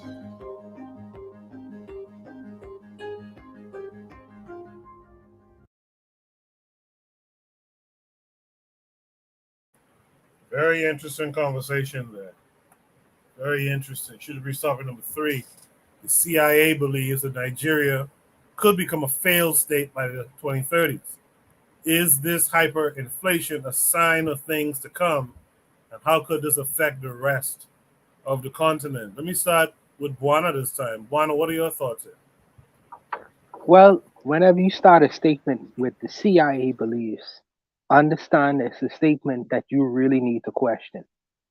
Understand that, first and foremost. Second of all, I don't think the whole idea of the so-called black market as a bad thing, because so-called formal market, the formal institutions that was built in Nigeria and all these colonized countries do not work in black countries. These are economies and remedies for the society created in the UK, France, and Spain. France and Spain and all these other European colonial countries are not Africa. So it doesn't work the same way. When they put sanctions on Mugabe in Zimbabwe, when they put sanctions on him, people was trying to, wonder, well, how would this country survive without with hyperinflation? Well, Zimbabwe is an old country. How was the people surviving before the colonizers came to Zimbabwe? That's a question nobody wants to answer. So you put all these people in the metropolitan area called Nigeria, all these people, right, in Lagos, and you want them to function normally in normal society. That's abnormal. That's abnormal to have millions and millions of people in a very small confined space all of them trying to chase this cheese with very few people is able to accomplish in Kenya. Nigeria produces oil. It produces oil just like Saudi Arabia. There's no reason this country should be existing in the way that it exists.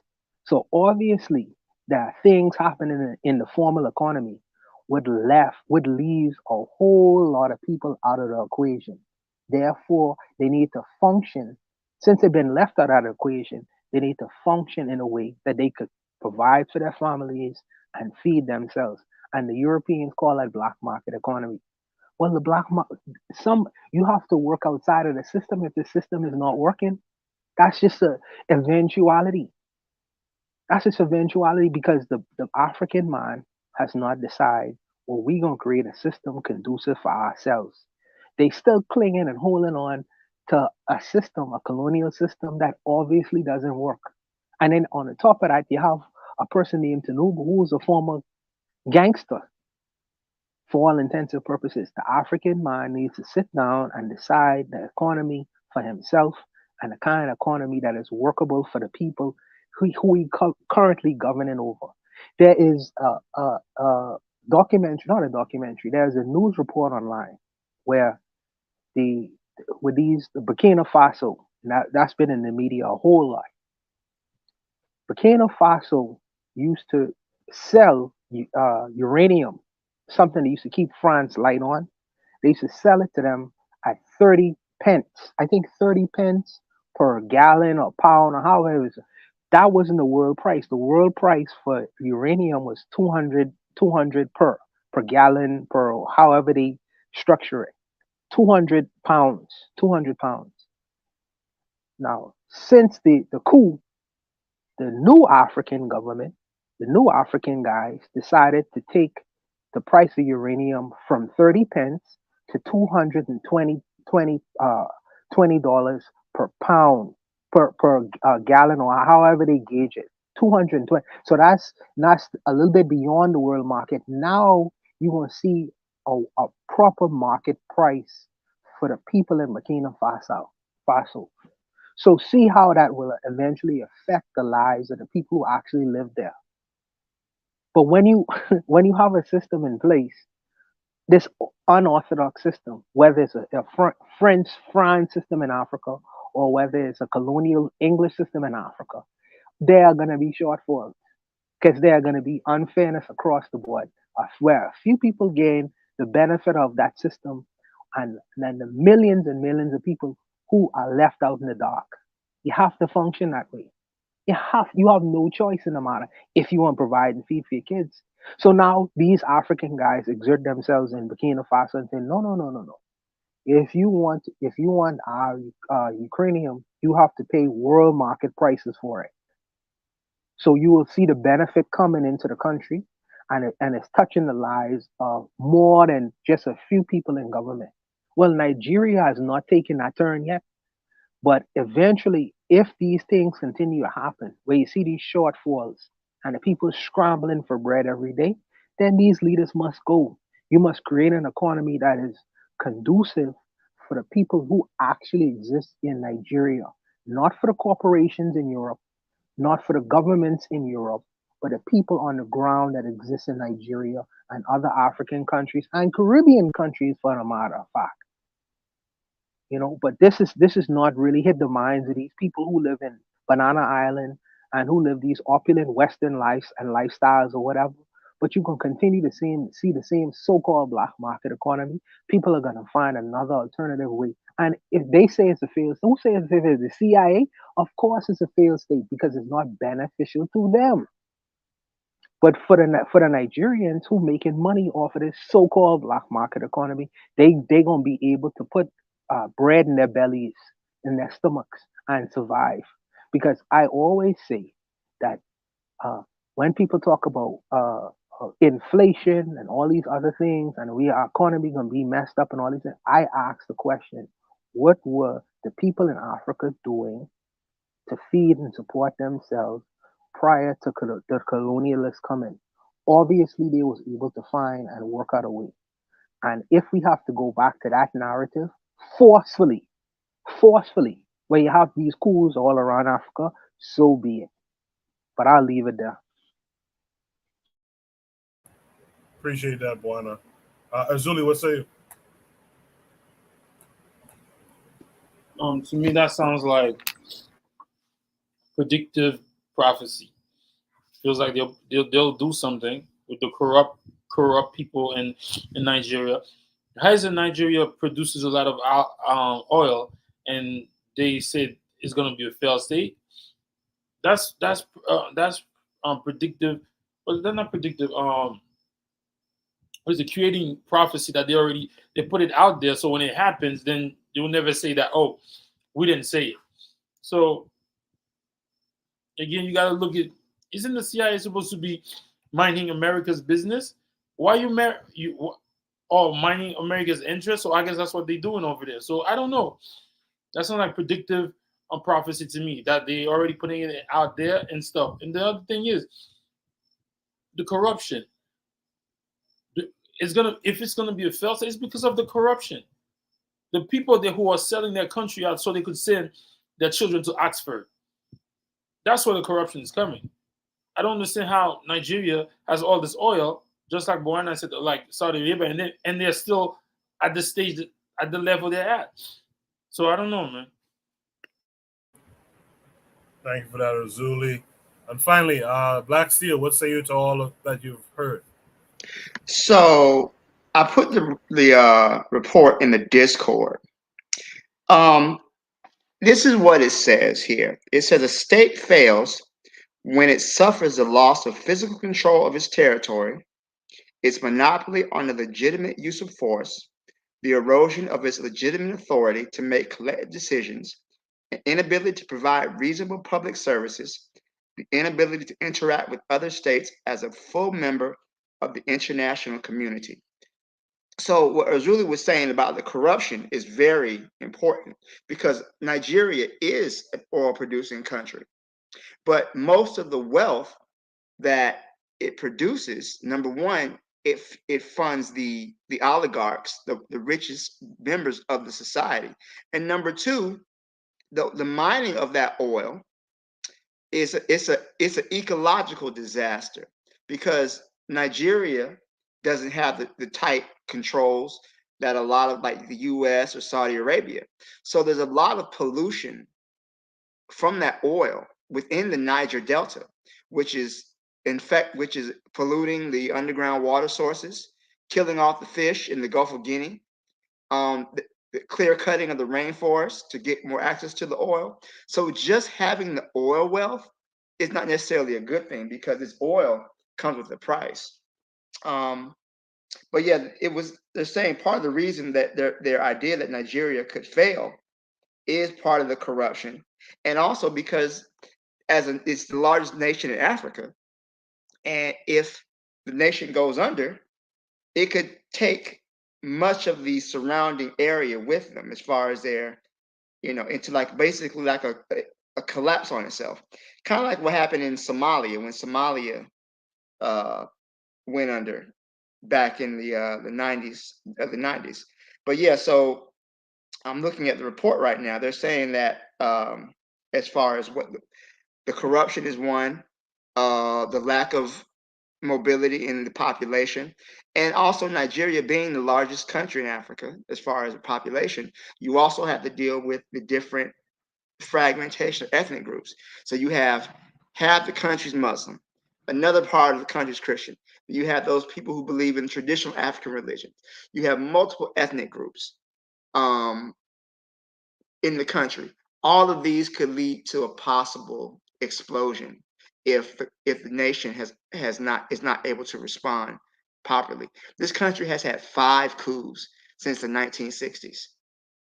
So first of all, Nigeria doesn't need to go to war with anybody. They're talking about KWAZ invading not Mali, dang. Chad. Chad. So that's not gonna happen. If it happens, Nigeria already dealing with this Tinubu guy who's a gangster. If they invade this country, I'm sorry, Niger, invade Niger, because they don't want to bow to the French anymore. the people in the video, they're saying the Naira is now at a point to where their daily needs aren't met. Where they're getting paid 40 Naira. They're basically equivalent of $40 a month is what the average Nigerian makes. This puts into mind a historical situation, what happened in Germany at the end of the First World War, where Germany was hit with hyperinflation, where you couldn't buy food, you couldn't buy firewood, and Germany turned to fascism to solve their problems. I don't think that Nigeria is going to go that way, but I do think a collapse in the government is going to impact the rest of the continent in ways that might not be positive. They don't need to be invading anybody. They need to clean their own house. But I do think that we kind of, and I'm not saying because I necessarily believe the CIA, but I do understand that the Central Intelligence Agency is focused on protecting American interests. And it's in America's interest that they continue to have access to Nigeria's crude oil to make plastics from, to make gasoline from. It is in American interest to have access to these resources. A failed state, it would make their job that much harder. So I'll leave it there.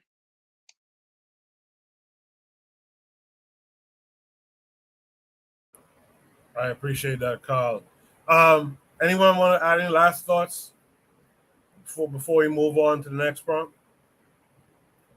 All right, thanks, Carl, for that breakdown too of the entire situation. Much appreciated.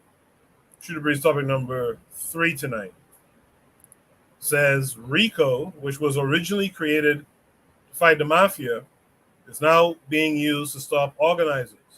Is this the government's overreach? This came with a link that will take us to YouTube as well. Let's watch the video. It's short. 11, the battle to win in the court of public opinion is now waging in full force. Just hours ago, 61 people were indicted in one massive criminal case, all of them charged with conspiring to use violence to try to stop the construction of Atlanta's future public safety training center. And tonight, a big part of what their defense may be is already in the works. 11 Alive's John Sherrick has their story. Protesters exercising their First Amendment rights. Violence is not political speech. Georgia Attorney General Chris Carr announcing a grand jury indictment against 61 people, charging them with racketeering, using violence to try to stop construction of Atlanta's new public safety training center. What I can say is that Dr. King said that violence is the language of the unheard. Attorney Devin Franklin with the Southern Center for Human Rights in Atlanta says the center is already working to arrange for attorneys for the defendants. And what we have heard and read in the indictment is not violence. It is alleged property destruction. It is a distinction, Franklin says, that will be clear when defense attorneys argue that relatively few of the suspects are accused of actual destruction. Attorney General Carr says in this racketeering case, all were involved in some way. If you come to our state and shoot a police officer, hurl Molotov cocktails at law enforcement, set fire to police vehicles, damage construction equipment, vandalize private homes and businesses, and terrorize their occupants, you can and will be held accountable. Franklin calls the indictment an overreaction by a government that has failed to silence the protesters any other way. We are going to be able to make sure that everyone has qualified, competent, zealous legal representation. All while construction continues on the training center, which as of now is scheduled to open late next year. In Atlanta, John Sherrick, 11 Alive News. That video is kind of short. I want to play it again because I think there's an opportunity to have a pretty interesting conversation here about this whole RICO racketeering thing. So I'm going to play it one more time and then we'll discuss it. First tonight at 11, the battle to win in the court of public opinion is now waging in full force. Just hours ago, 61 people were indicted in one massive criminal case, all of them charged with conspiring to use violence to try to stop the construction of Atlanta's future public safety training center. And tonight, a big part of what their defense may be is already in the works. 11 Alive's John Sherrick has their story. Protesters exercising their First Amendment rights. Violence is not political speech. Georgia Attorney General Chris Carr announcing a grand jury indictment against 61 people, charging them with racketeering, using violence to try to stop construction of Atlanta's new public safety training center. What I can say is that Dr. King said that violence is the language of the unheard. Attorney Devin Franklin with the Southern Center for Human Rights in Atlanta says the center is already working to arrange for attorneys for the defendants. And what we have heard and read in the indictment is not violence. It is alleged property destruction. It is a distinction, Franklin says, that will be clear when defense attorneys argue that relatively few of the suspects are accused of actual destruction. Attorney General Carr says in this racketeering case, all were involved in some way. If you come to our state and shoot a police officer, hurl Molotov cocktails at law enforcement, set fire to police vehicles, damage construction equipment, vandalize private homes and businesses, and terrorize their occupants, you can and will be held accountable. Franklin calls the indictment an overreaction by a government that has failed to silence the protesters any other way. We are going to be able to make sure that everyone has qualified, competent, zealous legal representation. All while construction continues on the training center, which as of now is scheduled to open late next year. In Atlanta, John Sherrick, 11 Alive News. Yeah, that's interesting what they've done with this RICO stuff over the past few years.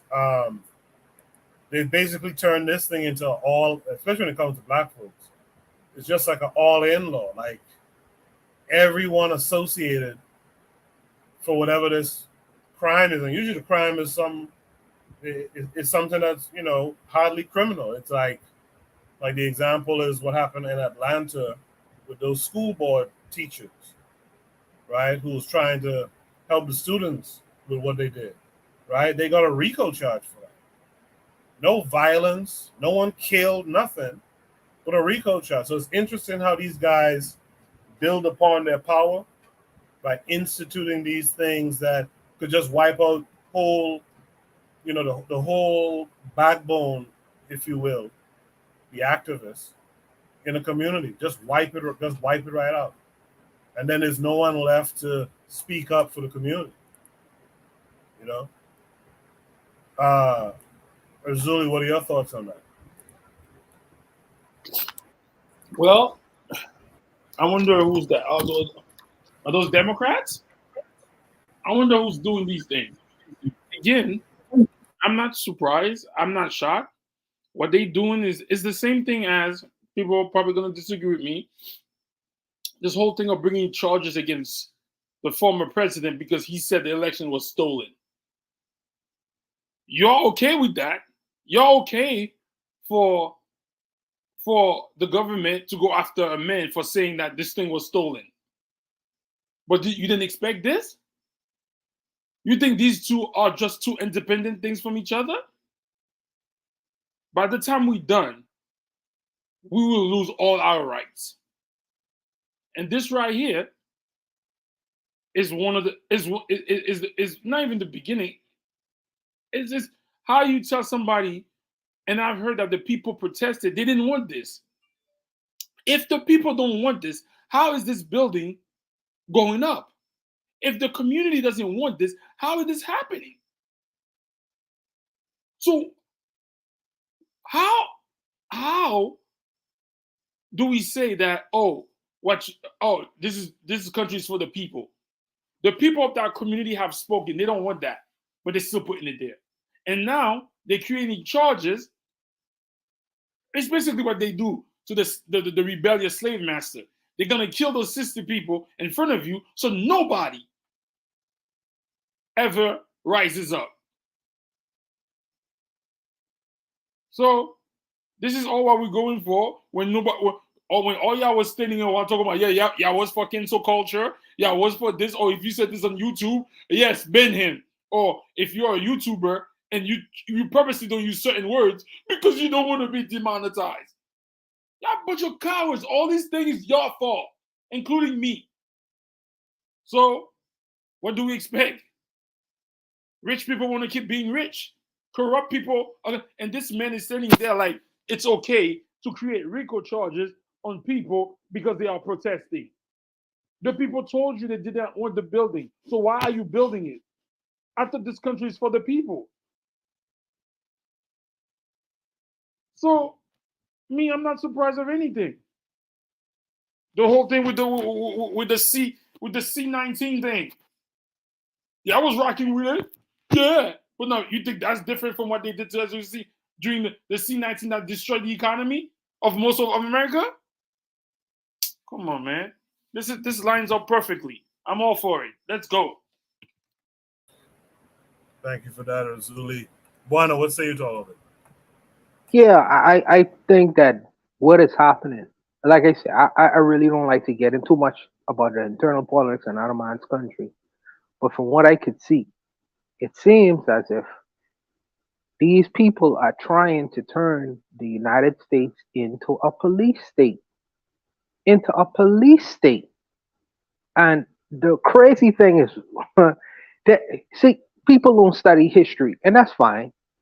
But Americans historically have been a revolutionary group of people, like the Haitians, been extremely revolutionary. And that means that when they say enough is enough, they're ready to die on the principles of what build America, or what build America. Yes, you gonna have people who gonna stand by and say, "Well, you mustn't bomb and you mustn't do these things." That's historically that's not been the history of America. So you could put RICO cases, and let me say this about Trump too, because Trump, I don't think that he should be going to jail for on RICO charges. I don't think so. I think that Trump though was responsible for inciting not only a riot, but he started on a platform and indirectly made statements, knowingly that he know that it could have really been a coup in the United States. I mean, that's unprecedented, unprecedented. So he should be made responsible for that his speech at that particular time. Do I think that it was criminal to do so? Maybe, maybe. Do I think that all the people who was included in him at least attempting to stage what they was trying to stage was wrong? Maybe, maybe. But one of the principles in the United States of America is the free right to speak, unless you do something to create any kind of situations like a riot or even inciting the coup. Yeah, I mean, I think that yeah, speech is going to be prohibited then. But for this particular instance, should they be charged with RICO charges for continuing criminal activities or enterprise? I think that that's an overreach.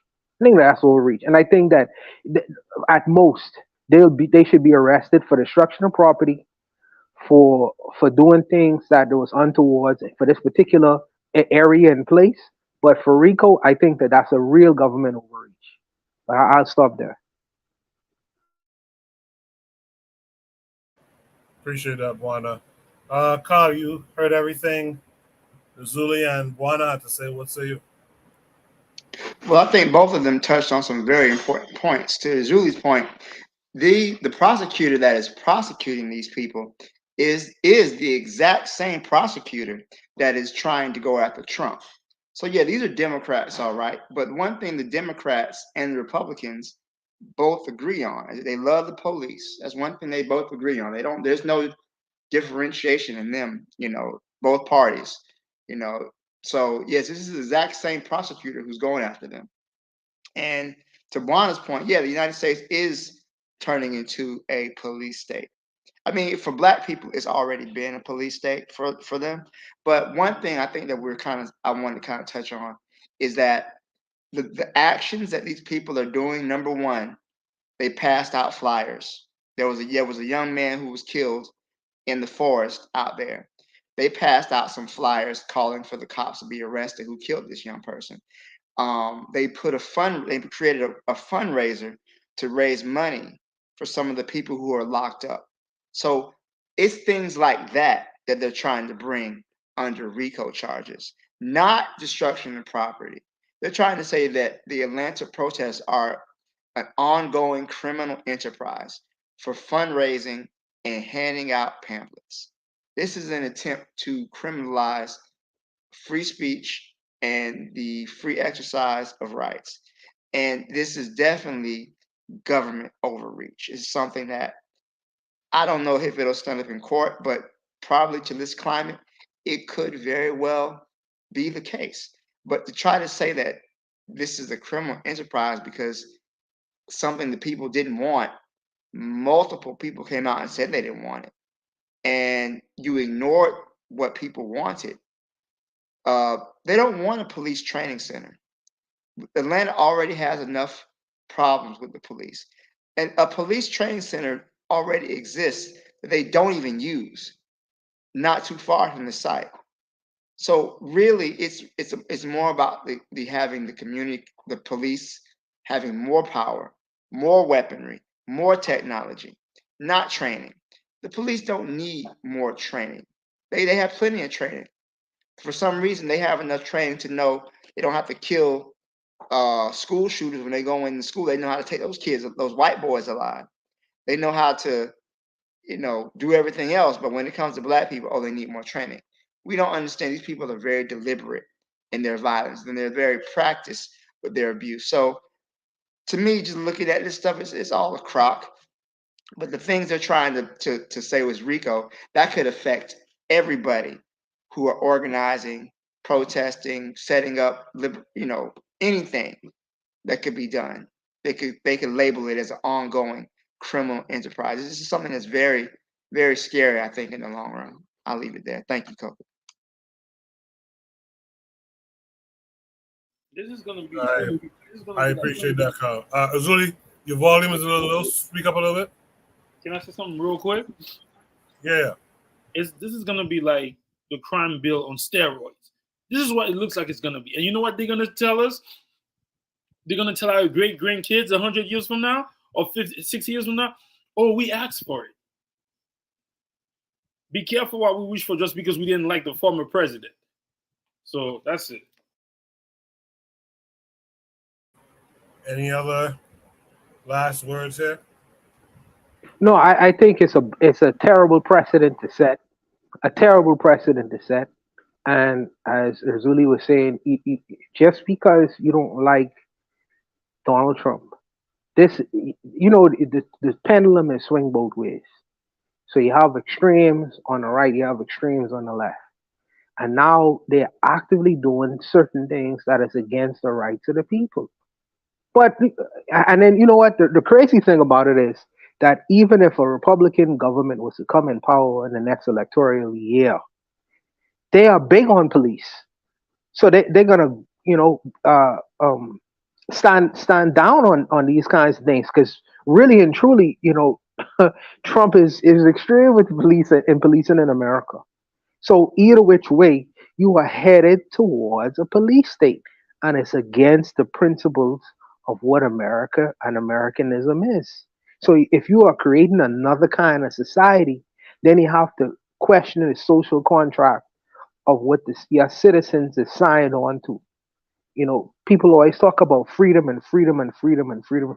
Well, when you have more policing, when the police department looking more like a military on the streets of America, now we have to question whether this is America or Americanism, or if this Russia, or Cuba, So the people really have to stand up and question what's going on here. Are we changing the contract of what America is in terms of so-called freedom and adhering to constitutional rights in America? But I'll leave it there.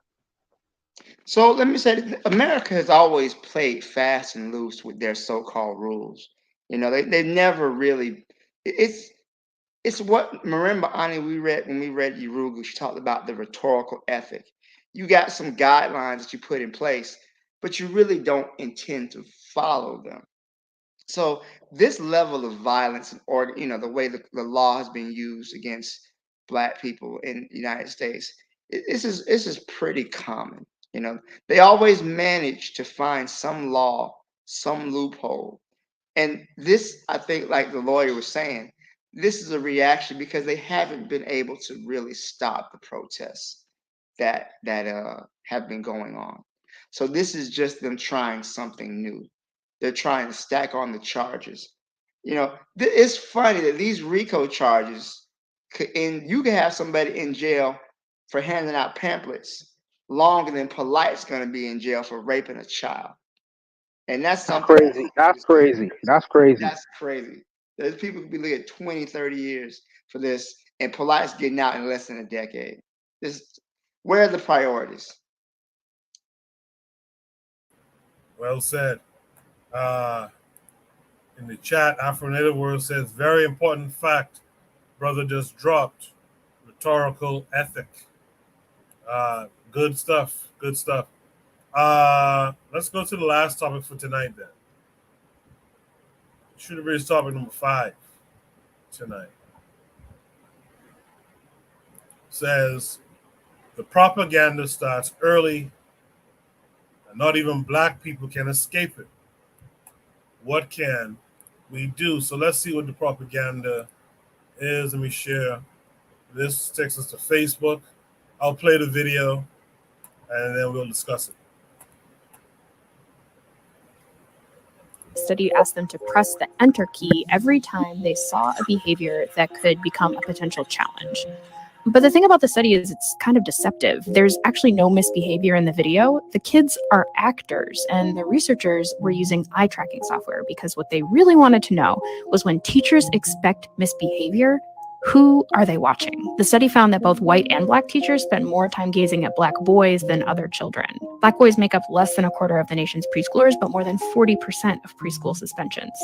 The study's lead researcher told the Washington Post that implicit biases don't begin with black men and police. They begin with black preschoolers and their teachers, if not earlier. Take a look at these 4 kids. These preschool teachers watched a video of them playing for a 2016 study. The study asked them to press the enter key every time they saw a behavior that could become a potential challenge. But the thing about the study is it's kind of deceptive. There's actually no misbehavior in the video. The kids are actors, and the researchers were using eye tracking software because what they really wanted to know was when teachers expect misbehavior, who are they watching? The study found that both white and black teachers spent more time gazing at black boys than other children. Black boys make up less than a quarter of the nation's preschoolers, but more than 40% of preschool suspensions. The study's lead researcher told the Washington Post that implicit biases don't begin with black men and police. They begin with black preschoolers and their teachers, if not earlier. Take a look at these 4 kids. These preschool teachers watched a video. Yeah, I saw this. I was trying to remember if we discussed this on the show before, but I don't think we did. In any event, we could discuss it again if it's the case. But the propaganda starts early and not even black people can escape it. What can we do? So let's really talk. Let's really see if we can get to some solutions here to this prompt, right? What are some of the solutions? Let's talk about the problem first, and then let's try to provide some solution. Let's start with Azuli. Azuli, what's it?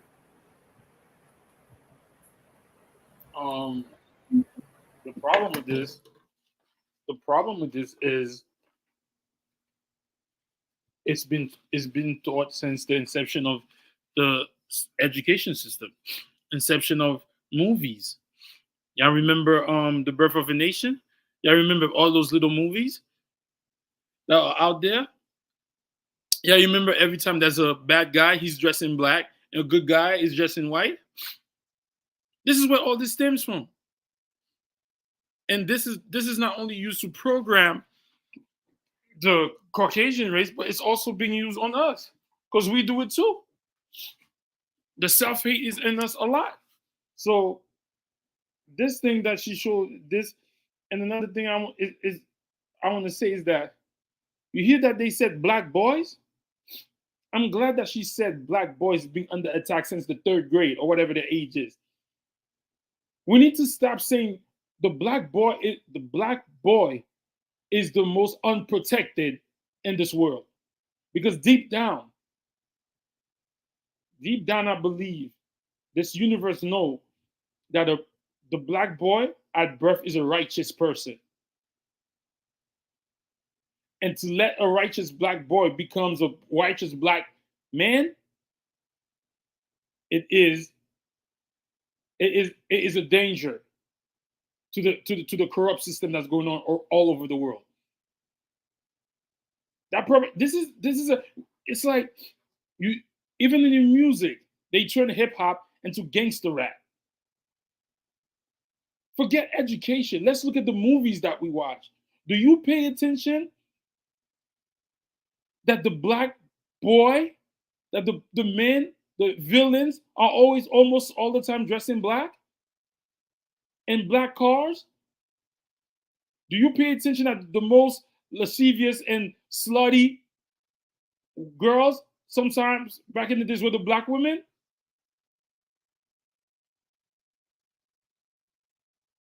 So we want to focus on education, but it's not the education. Those teachers were watching those movies. The people who create this curriculum watch these movies. The fact that when a Caucasian male does a crime, they use the picture where he's not aggressive, but when it's a black boy, a man, they use the ugly mugshot. When a 14-year-old boy does something, they call him a man on the news. But a 20-year-old Caucasian, oh, a teenager. It has nothing to do with it's everything that has to do with the propaganda that was started. The buck is an archetype that Hollywood used. The black man that was insatiable, that was very sexually lustful. So education, because all the people, all the teachers, all the people who create the curriculum, who write the books, watch these movies.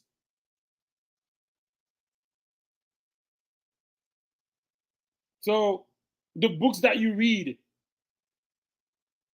the bad boy, the bad boy dresses in black. Even if it's a Caucasian dude, is the evil man.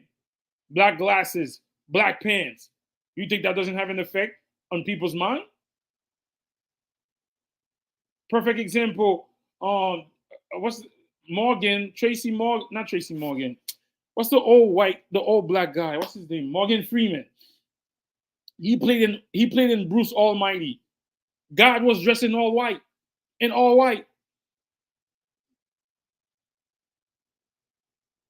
So I'm not shocked by none of this. And they just did that. The same example when they did the good girl the good doll, the prettier doll and the uglier doll. Come on. So I don't know, man. That's what I gotta say about that. I feel you on that. Juan, what say you? No, let me start with the solution. What I think the solution is. The solution is to produce strong, black, responsible, productive fathers. Because at the end of the day, the institutions, these westernized institutions, they do their best to propagandize the children, the mind of these children, that white is right, brown stick around, black get back. So there must be a different narrative that the young black boy sees and understands. He may not have to even be told it, but to watch a father going out to work every day, coming home in the night, working, providing for, taking care of, speaking in a kind way towards his son, it is going to have an alternative effect on what the system is actually doing. It's going to have it because he's going to get two messages instead of just one. And if you notice, and that's my solution, but if you notice in this particular clip, I am not concerned about what the Beckys of the world thinks about black boys and how they would go about instructing black boys, because I already know they have an innate bias already. Because when a white woman who is a teacher teaches children, she is more inclined to have biases towards people who she is familiar with. See that white child who's in the classroom? She can relate that and say, she looked just like my daughter. Or that white boy, that looked just like my son or my nephew or my cousin. That is relatable to her. So of course, she's gonna have a kind bias towards these children. But someone like a black child, in particular a black boy, and I can get to that for a reason, but in particular a black boy, that is not relatable to her.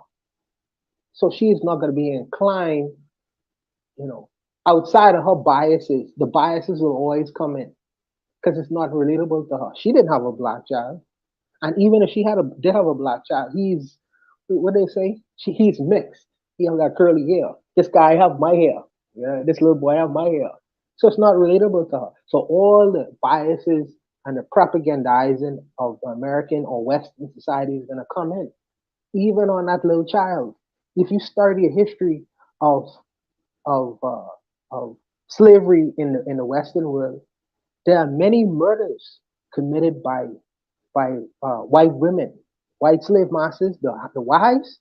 They committed many murders. In fact, they had to create a law that would lessen the sentencing of when white women murdered black children. But my concern is really the black female and the fact that she was not necessarily in agreement, but her eyes is on that black young boy too. Why didn't she see her own child? And if she did, why did she attribute bad activity or nefarious activity onto that young black boy? Calls into question. And how was she educated? Why would she think that way or attribute negative characteristics to that young black boy? Why doesn't she have the same biases of familiarity? Doesn't she look like your son? Doesn't she look like your nephew? Doesn't she look like your cousin? Why do you have bad intentions when you look at that young black boy? All of us as a community have this poison within us that we have to disabuse ourselves of. And it's a work. Sometimes it's an effort. Brother Bakari say, you should speak positively when we speaking or referring to one another. That is a work for a lot of us. That is an effort for a lot of us because the messaging that we get from Western society is we should talk in a negative manner towards one another. We should see negativity when we look at each other. You know what I mean? And it's almost like we on remote control. She was on remote control when she was looking at this black kid. It wasn't no context for why. The crazy thing is, and this is the funny thing, when we talk about policing and police school shootings, who is the person you consider and think about? So she bypassed the reality of most of the school shootings, with these AR-15s in their hands, usually is that little black white child. Why wasn't they watching him? When in reality, statistically, he should be the one who was to be watched the most. But this black lady was on remote control. She was on remote control. So you should disabuse yourself of that thinking and mindset. And like I say, this is an effort, and she's an educator. She needs to educate herself in a way, not only in what the system says, but something should jog in, within her own mindset. And it's difficult with some people sometimes, where you have to see yourself in a different way and manner. Goodness, man. With a little boy, in terms of the little girl is she is beautiful, but she's less of a threat. In American society, the black man is considered a greater threat because men like to control things. And ultimately, the fear of the Western world is this big black man is going to end up overthrowing their control and replacing him with himself. This has always been their concern, from slavery days, and it still is. But my issue that I take up is with us. Now, whether we eternalize it, do we want to see a black man dominate and conquer and control? Do we really want to see that? I question that from time to time. But I think that these are some internal struggles that we must answer to ourselves and question ourselves. But I think that the solution ultimately is to have black, strong male role models in this boy's life, in particularly his father, starting from his father, and even a grandfather, someone who is going to create a different kind of narrative rather than what the system is going to try to project onto him in his future. But I'll stop there. Very well stated points there, one. I appreciated that. Yeah, that lady, whoever the black teachers are, and Afro-Native were in the chat, said clarify what kind of black quote-unquote teachers these are. And I think Juana kind of speaks to that well just now. Like, this lady was on remote control. It like was something innate almost based on the programming she was given. You know, and that's a shame. That's the real shame in this story. That's the real shame in this story, that black teachers viewed this young black boy with suspicion at that age. Yeah, that's tough. Maxie, you heard everything we all had to say. What say you? Very good points for everybody. So I was that little black boy the teachers had a problem with. So that was me. And I remember my mother coming down to the school. She used to fight, not fight physically, but you know, she was really the one standing up for me. So I've been that black boy who was doing literally nothing or not, or just regular childhood behavior. And I was put outside the class. I remember I had brought some toy dinosaurs to school with me. I shouldn't have, you know, just that was like third grade, you know. And my teacher caught me playing with my dinosaurs. Oh man, oh wow. They had to call me to the principal's office and they wanted to put me in school suspension. This is third grade. My mom came to the school. She's like, these are toy dinosaurs. Take them away, give them back to them after class. It's that simple. Why are you calling me up to the school for something like that? Just the idea that I was a troublemaker, I was a problem for just regular childhood behavior. I never forgot that. You know, it's kind of made me go hard with my own child when he was in school. But I think the solution is you definitely have to understand that our minds, to Afro-Native World's point, we are colonized, not just physically, but mentally as well. Most of us don't even recognize that how colonized our minds are, to where we see black people as the problem. We've been trying to prove to these crackers for centuries that there's nothing wrong with us, instead of looking at them that realize that they're the problem. They say things, oh, they do it to us because we're black. No, they do it because they're white. Let's put the negative on them, not us. Let's come to that understanding. And unfortunately, many of these educators, these black teachers, they coming from these colleges, and those negative black ideas are being reinforced continuously. You know, like Julie was saying, what are they wearing? They're wearing black. You look at a movie, who's the villain? The guy in black. The black guy is the problem, you know? So when you go into these schools, they just continually reinforce that worldview that black is the problem. And like Julie was saying, the black child is a righteous individual. They're going to naturally withstand oppression, and they have to break them boys early. They do everything possible to break them, so that way they can't succeed in life. The school to prison pipeline is a real thing. So it's unfortunate these black teachers, more than likely black women, are already putting that on these children, but they do the work of their master. You know, you can tell a tree by the fruit it bears. And what type of fruit are they bearing? They're still passing on that anti-blackness.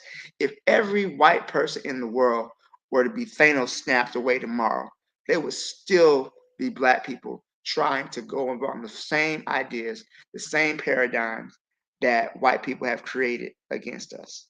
It's going to take First of all, I think number one, we have to be conscious of our own anti-Black biases. A lot of Black people aren't aware of that. They'll make every excuse in the book. I mean, I've heard religious people come up and say, "Oh, we're cursed by God. It's the curse of Ham. It's the curse of Cain." All the other type of bullshit out of that bullshit book. I said it. That they got us believing that we're somehow white. This white man in the cloud has cursed us for some reason or another. All right. You got other Black over lazy. We don't want to work. You know, you hear the same nonsense that we're on that against us. So we have to first recognize that our minds have been colonized. We've been indoctrinated with anti-Blackness, and we need to really take concrete steps to overcome it. Talk to each other about it. Be honest and be open. That's how you feel. They got constantly these bitches on goddamn internet bragging about how great white men are. The goddamn divestors. The same white men who committed genocide on 5 fucking continents. But they're the ones that are loving and caring. It's ridiculous. So we have to really be honest, talk to each other about our biases, and once you're conscious of them, you can really work to overcome them.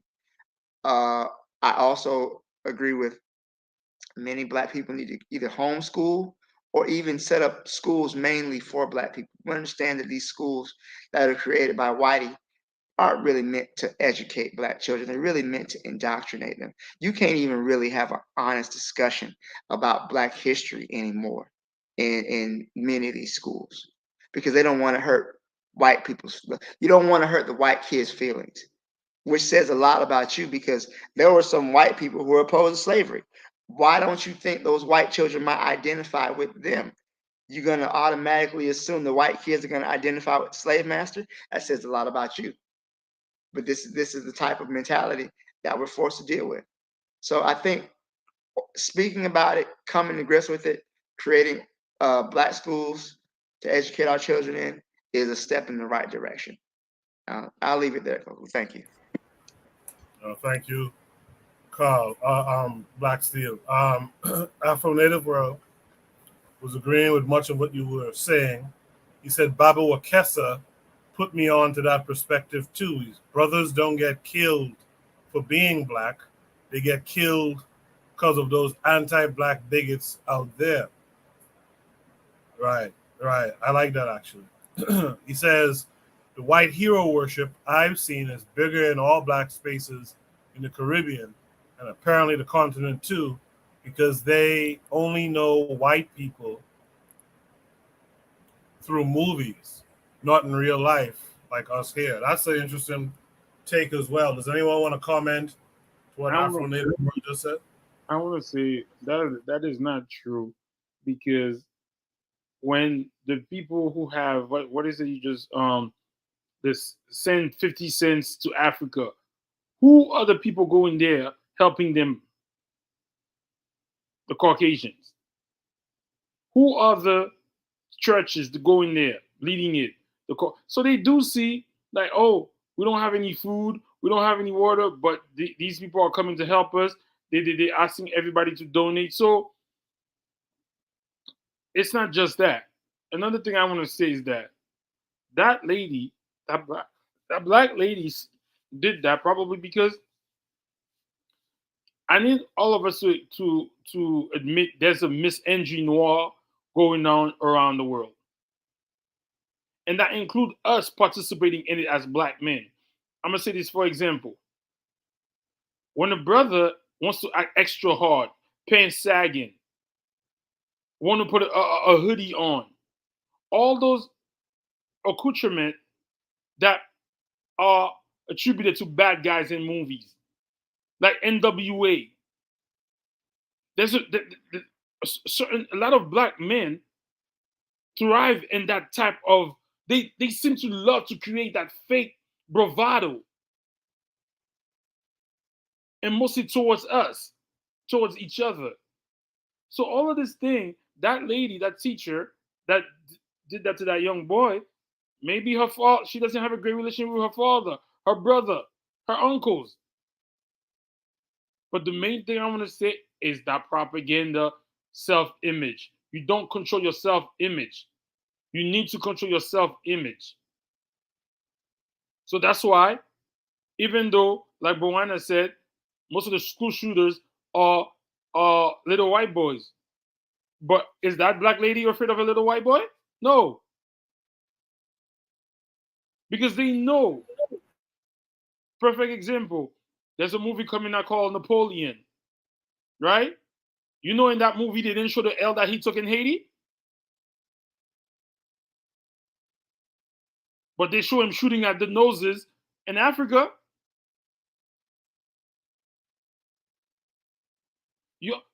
Why would that black lady not do that when the man that she prayed to, the avatar, is of a white man?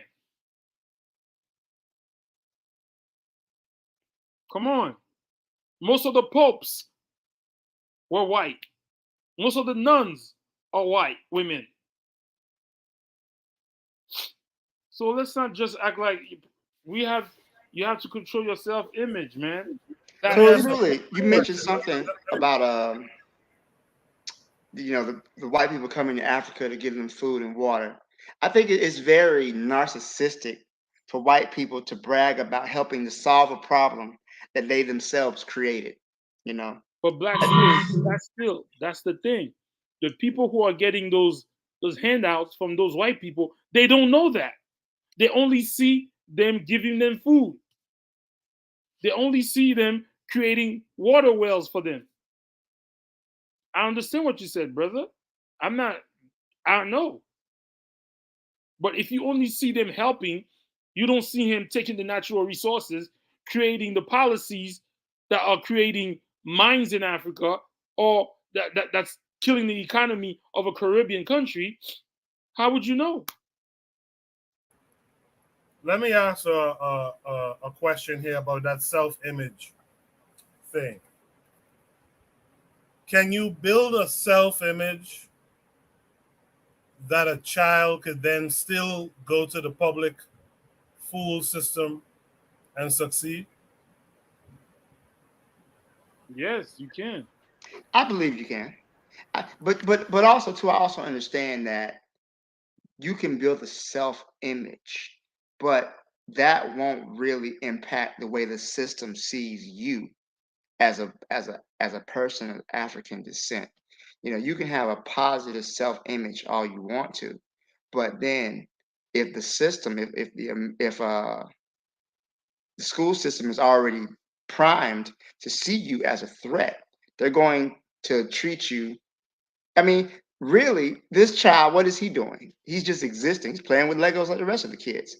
But yet she was already primed to see them. But I think as far as the black teacher, as an adult, if she were to really construct a positive self-image of African people, of black people, then she would just see this child as any other child. Then I think that's something that is very important. What do you mean by them succeeding? That's a very, very good question. Because many times success in a white dominated world means something very different for black people. So I think it was Carter G. Woodson said that Harvard had ruined more Negroes than bad whiskey. He said this back in the 1930s. He was the second black person to graduate from Harvard after W.E.B. Du Bois. And he said, this school has ruined me, ruined us, to where he felt the need to have to re-educate himself after the education that he received in Harvard. So that's a very good question, Afro-Native World. Let me think about that. That's a very good question. Yeah, Afro-Native World was kind of asking me what do I define as succeeding, and yeah, that's a great question too, because obviously, I mean, can you still develop a black adult who's race first, right, through building their, the way they see themselves, and if they're still, for due to circumstances, have to go to the public full system, can you build that self enough to counteract, this programming that they're trying to put on you? And I guess secondary to that is, what does that look like? I'm very curious, what would that look like? So yeah, that's my question is, can you still build a child home to have all,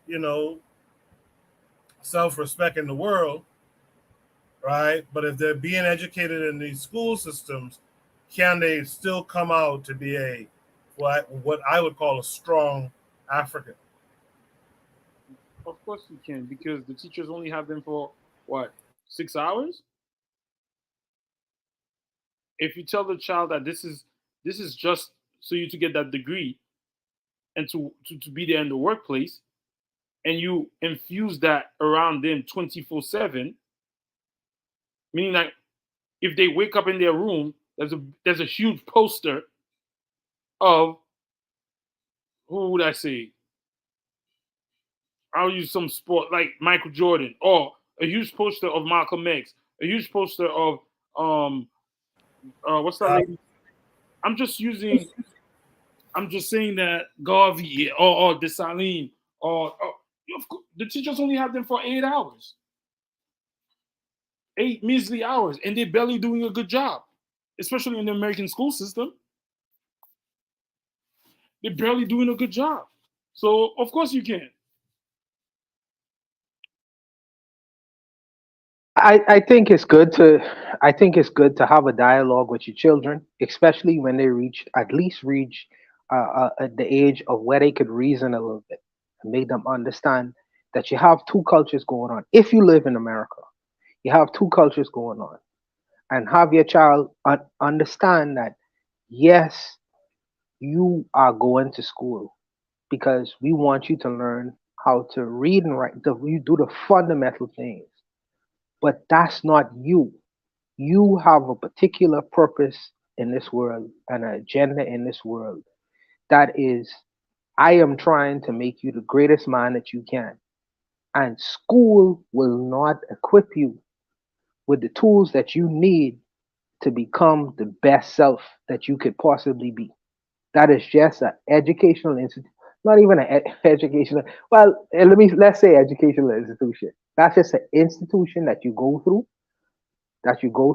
because eventually, whatever professional situation that you want to find yourself into, that's just a process you must go through. But that's not you. You are the best of what I give you.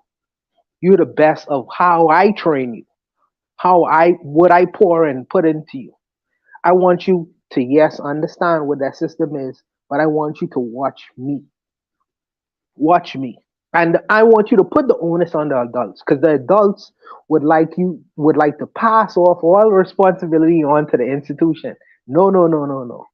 I want you to put the responsibility on me. That's going to make me govern myself in the way I act, in the way I do things, in the way I form and function, because I want to produce the best of you.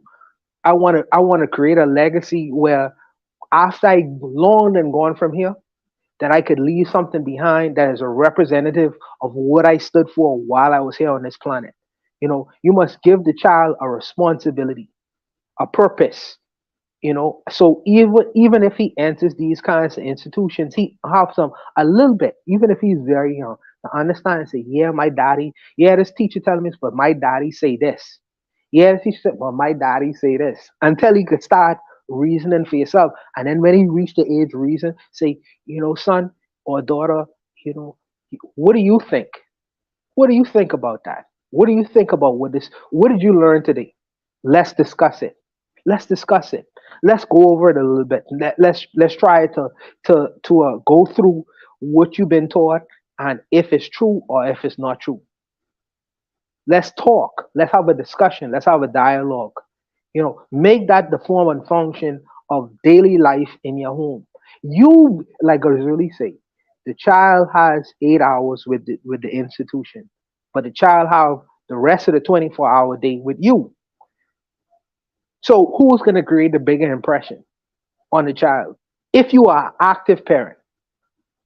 So I do not want to attribute or give all the responsibility to some white teacher in a classroom. If I go and screw the mother and create the life, then I am responsible for that life. That life is not the responsibility of the system. No, no, no, no, no. I helped to produce that life. That life have my name on it, my brand on it. So I want to have some influence on that brand and what that brand actually do. I want to be able to be proud to say, that's my son. That's my daughter. I produced that. No white woman produced that, or no confused black lady produced that. I had more of an influence on that child's life than some crazy person in some institution. Yeah, that's the process they went through. But ultimately, I am responsible for what I produce and bring into this universe. So I think that the onus falls in particular to us as men, and secondarily, the women could get mad at me, but secondarily to women. I want to have more of a greater influence than some white teacher or black female teacher in a so-called educational institution.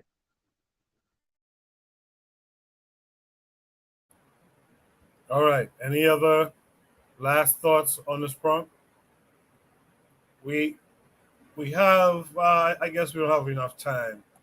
I could have done another prompt, but I guess we'll end. Go ahead, Koku, go ahead, rock out. All right. Should be topic number 6 tonight.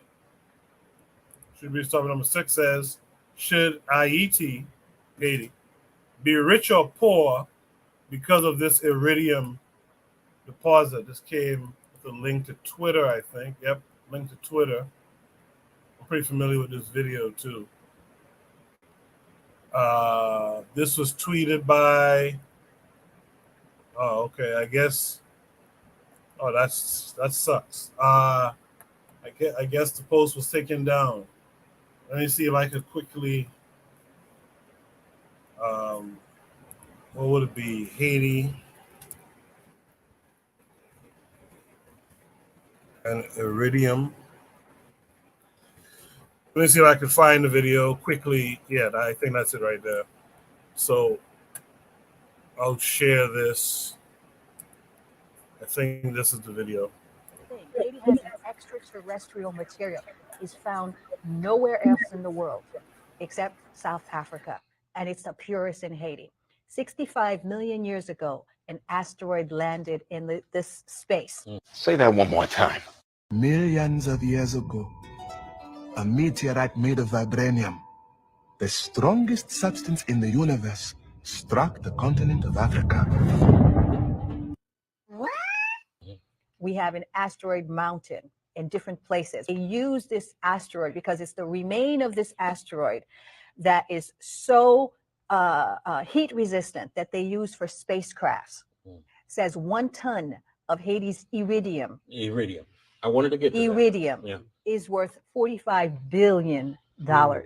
We have mountains of it.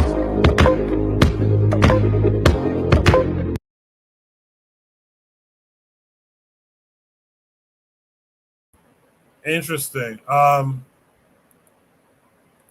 guess this post was suspended, but I guess there's this article. I think the video does enough of an explainer. Should Haiti be rich or poor because of this iridium deposit that we just saw? I'm going to start with Buana. Buana, what do you think? Me personally, I am a fan of Haiti. I am a fan of Haiti. I'm sorry. I read a little bit, and when I read the history, the rich history, most people don't know that Haiti once had a monarchy. They had a black king and a black queen. Henri Christophe, look it up. You know what I mean? The things that they were doing in that country, where if you consider slaves became actual kings. It is unheard of in human history. It's unheard of. When we talking about Pan-Africanism, most people in the English-speaking world know about Marcus Garvey. Little bit of people know about Antonin Furman. Few people, even though he's one of the fathers of Pan-Africanism. You know what I mean? The things that they were getting up to, it is unprecedented. And but for most of the English speaking world don't know, they start their history with English. You know what I mean? But where I personally believe, because I say the spirit is still there and it still remains. But I personally believe that great men could be great again. And I think that that spirit is still there. And people look at Haiti now, but they don't look. We was talking about Afrofuturism, Afrofuturism, and yes, there's a lot of things going on that people could question. But I look at Haiti in a different way and manner. In particular, because I know many of us ran to Haiti, when slavery was going on, and the things what was actually happening in that country. So I take a different. I think Haiti going to eventually become a wealthy country, and I think that the people that exist there, because there's a whole lot of intellectualism that goes on in that country that's not spoken of because the country is mainly primarily French and Creole. People don't know. People don't know. That's one of the best kept secrets in the so-called proverbial Western world. And Hillary Clinton them really try to destroy that place and really make it what it isn't. But I think that it eventually they gonna come out of the troubles that they are in. And I think that Haiti gonna eventually show the world the intelligence and the beauty and what it actually is with all them West Africans down there and what they was really getting up to. But I'll leave it there, man. I think that it's iridium, whatever is in that nation. I think that they're gonna eventually do the things that they need to do. It's not gonna be no tourism country. It's gonna be, as I consider, it's gonna be a future Singapore. You know what I mean? But eventually, they have to clear out the dusty Negroes that exist there. But I think that that's an eventuality. People don't really understand, But I'll leave it there. I'll leave it there. In the chat, Trigger Happy 262 plus. Thank you for that, by the way, Buana. He says Haiti's monarchy was in a way centered on divine kingship. If only the mixed population didn't betray the gains of the revolution and other black traders to Christophe. Let's take it to Black Steel. You heard Buana. You saw what Trigger Happy and them were saying in the chat. What say you to all of it? So, first of all, I think we might have covered this topic before, but I think it's very interesting.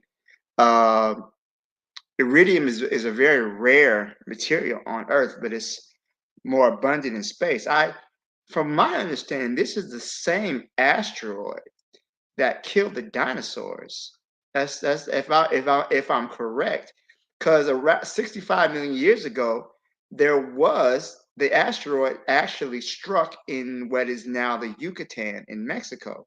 So it makes sense that they would find a large amount of iridium in the Caribbean like that. That's very interesting. Plus, the continents were very, they weren't where they are now. They were connected. Haiti should be rich off of their resources, but we understand that Haiti does not have control of its resources. Haiti is very much, and I hate to say the term, a failed state. They do not have control of their resources or even their territory. So the only thing until Haiti really regains control of their territory is going to enrich whatever Western power decides to mine it. And like Buana was saying, I'm a big fan of Haiti myself. The Haitian Revolution was truly probably the most important event for African people in history. And I truly believe that we underestimate how important the Haitian Revolution was. Rosuli mentioned how in the Napoleon movie, they don't mention how Napoleon got his shit rocked in Haiti.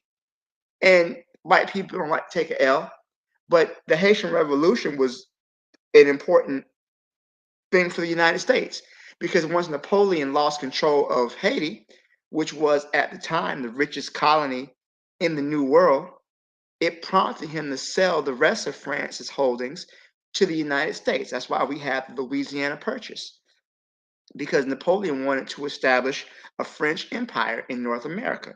Once he lost his richest, most valuable colony, he ended up selling what we know is the territory of Louisiana, which makes up parts of 15 states, to the United States for 15 cents an acre.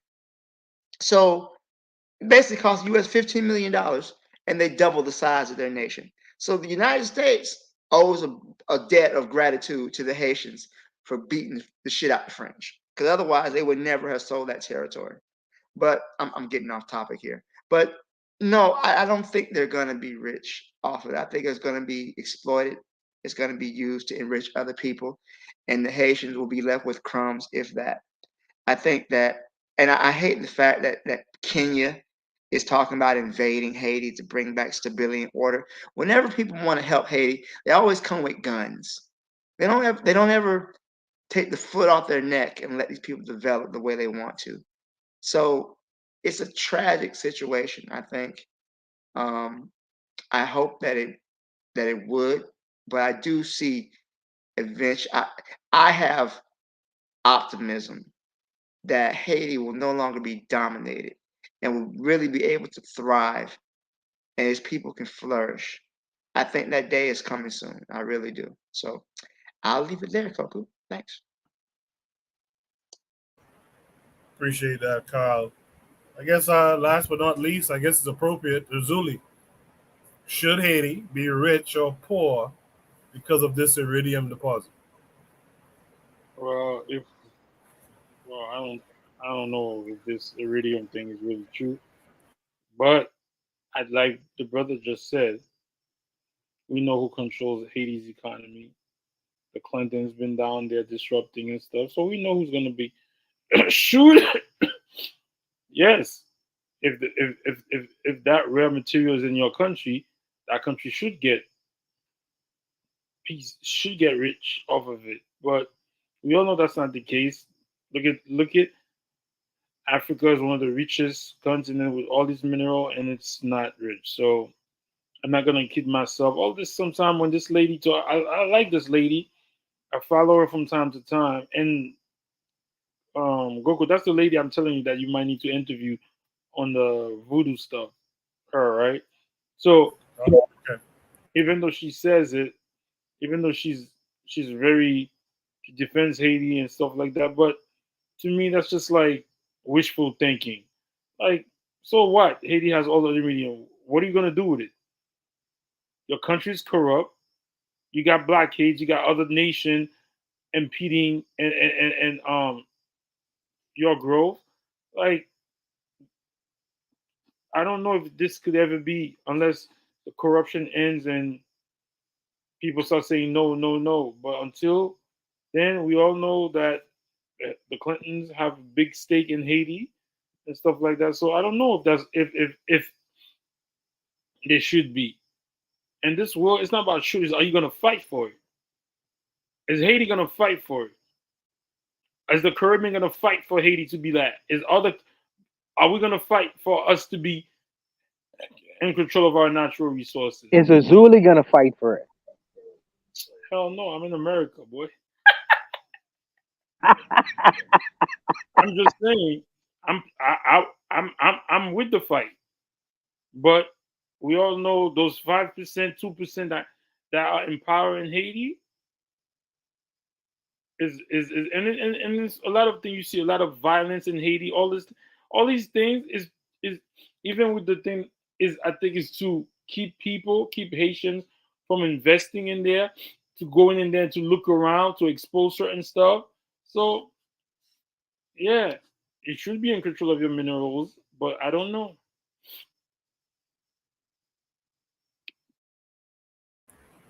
All right. Let me say this. Yes, I have one. The Haitians set the pace on how the rest of the world look at it.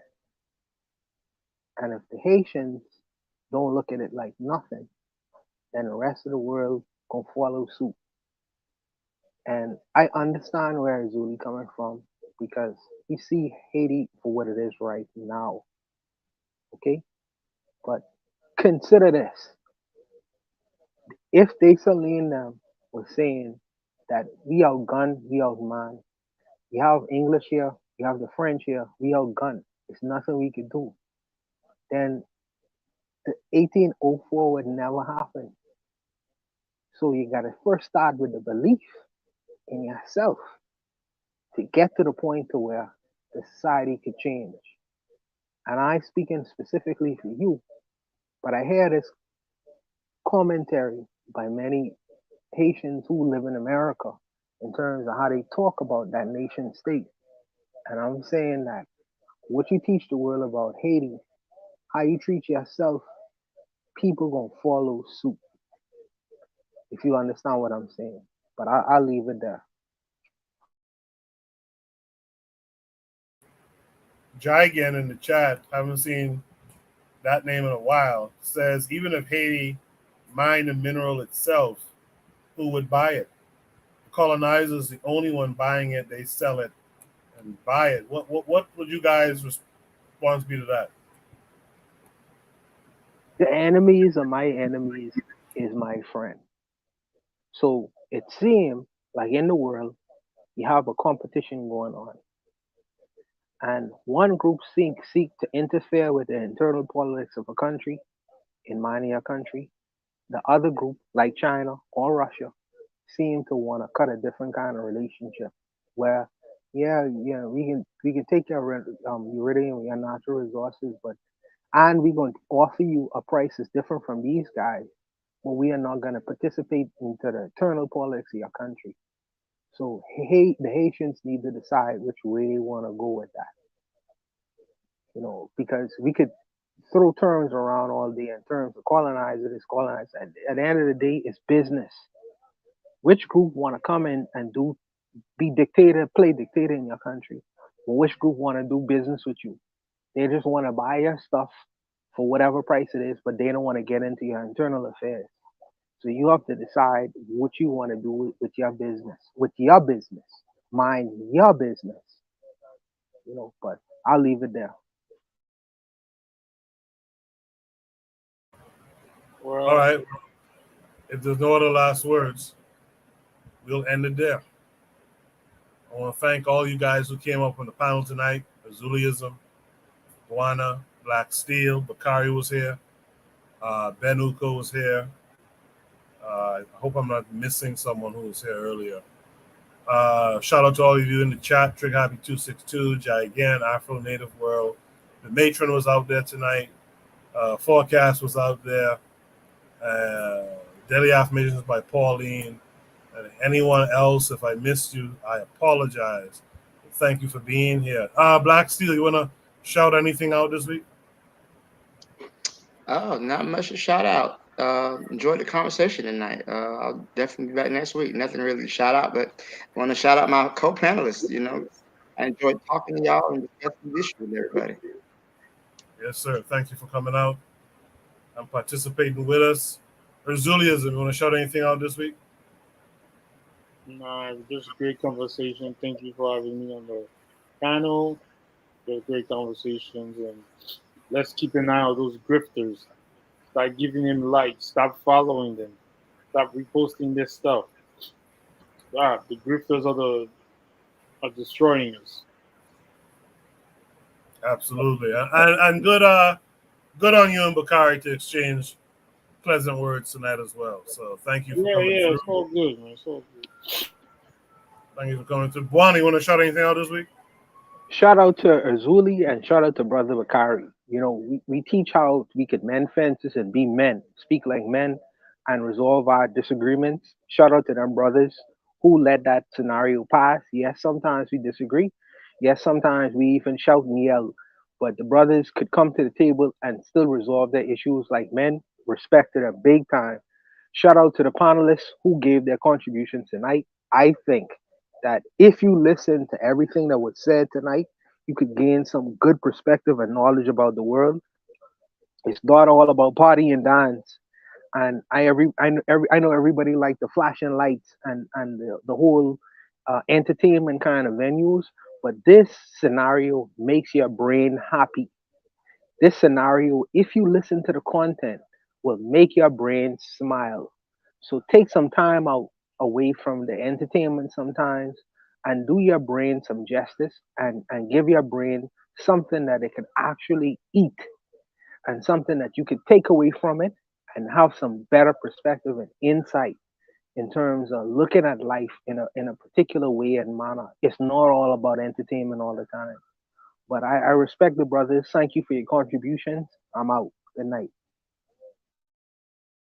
Thank you, Buana. Thanks everyone who was here. I see Jigan came in.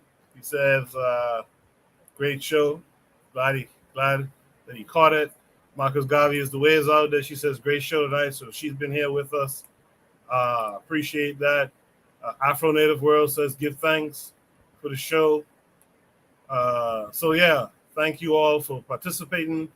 Let's make it a good one. Post your topics on the Discord. The more topics to choose from, the better, right? So make sure post your topics on the Discord this week. Post any questions or comments in the comment section after the episode has gone live on YouTube. And, support us in any way that you can. Check out all the other shows on KWAZ Radio. And I'll see you guys next week. Until then, you guys be good. Peace.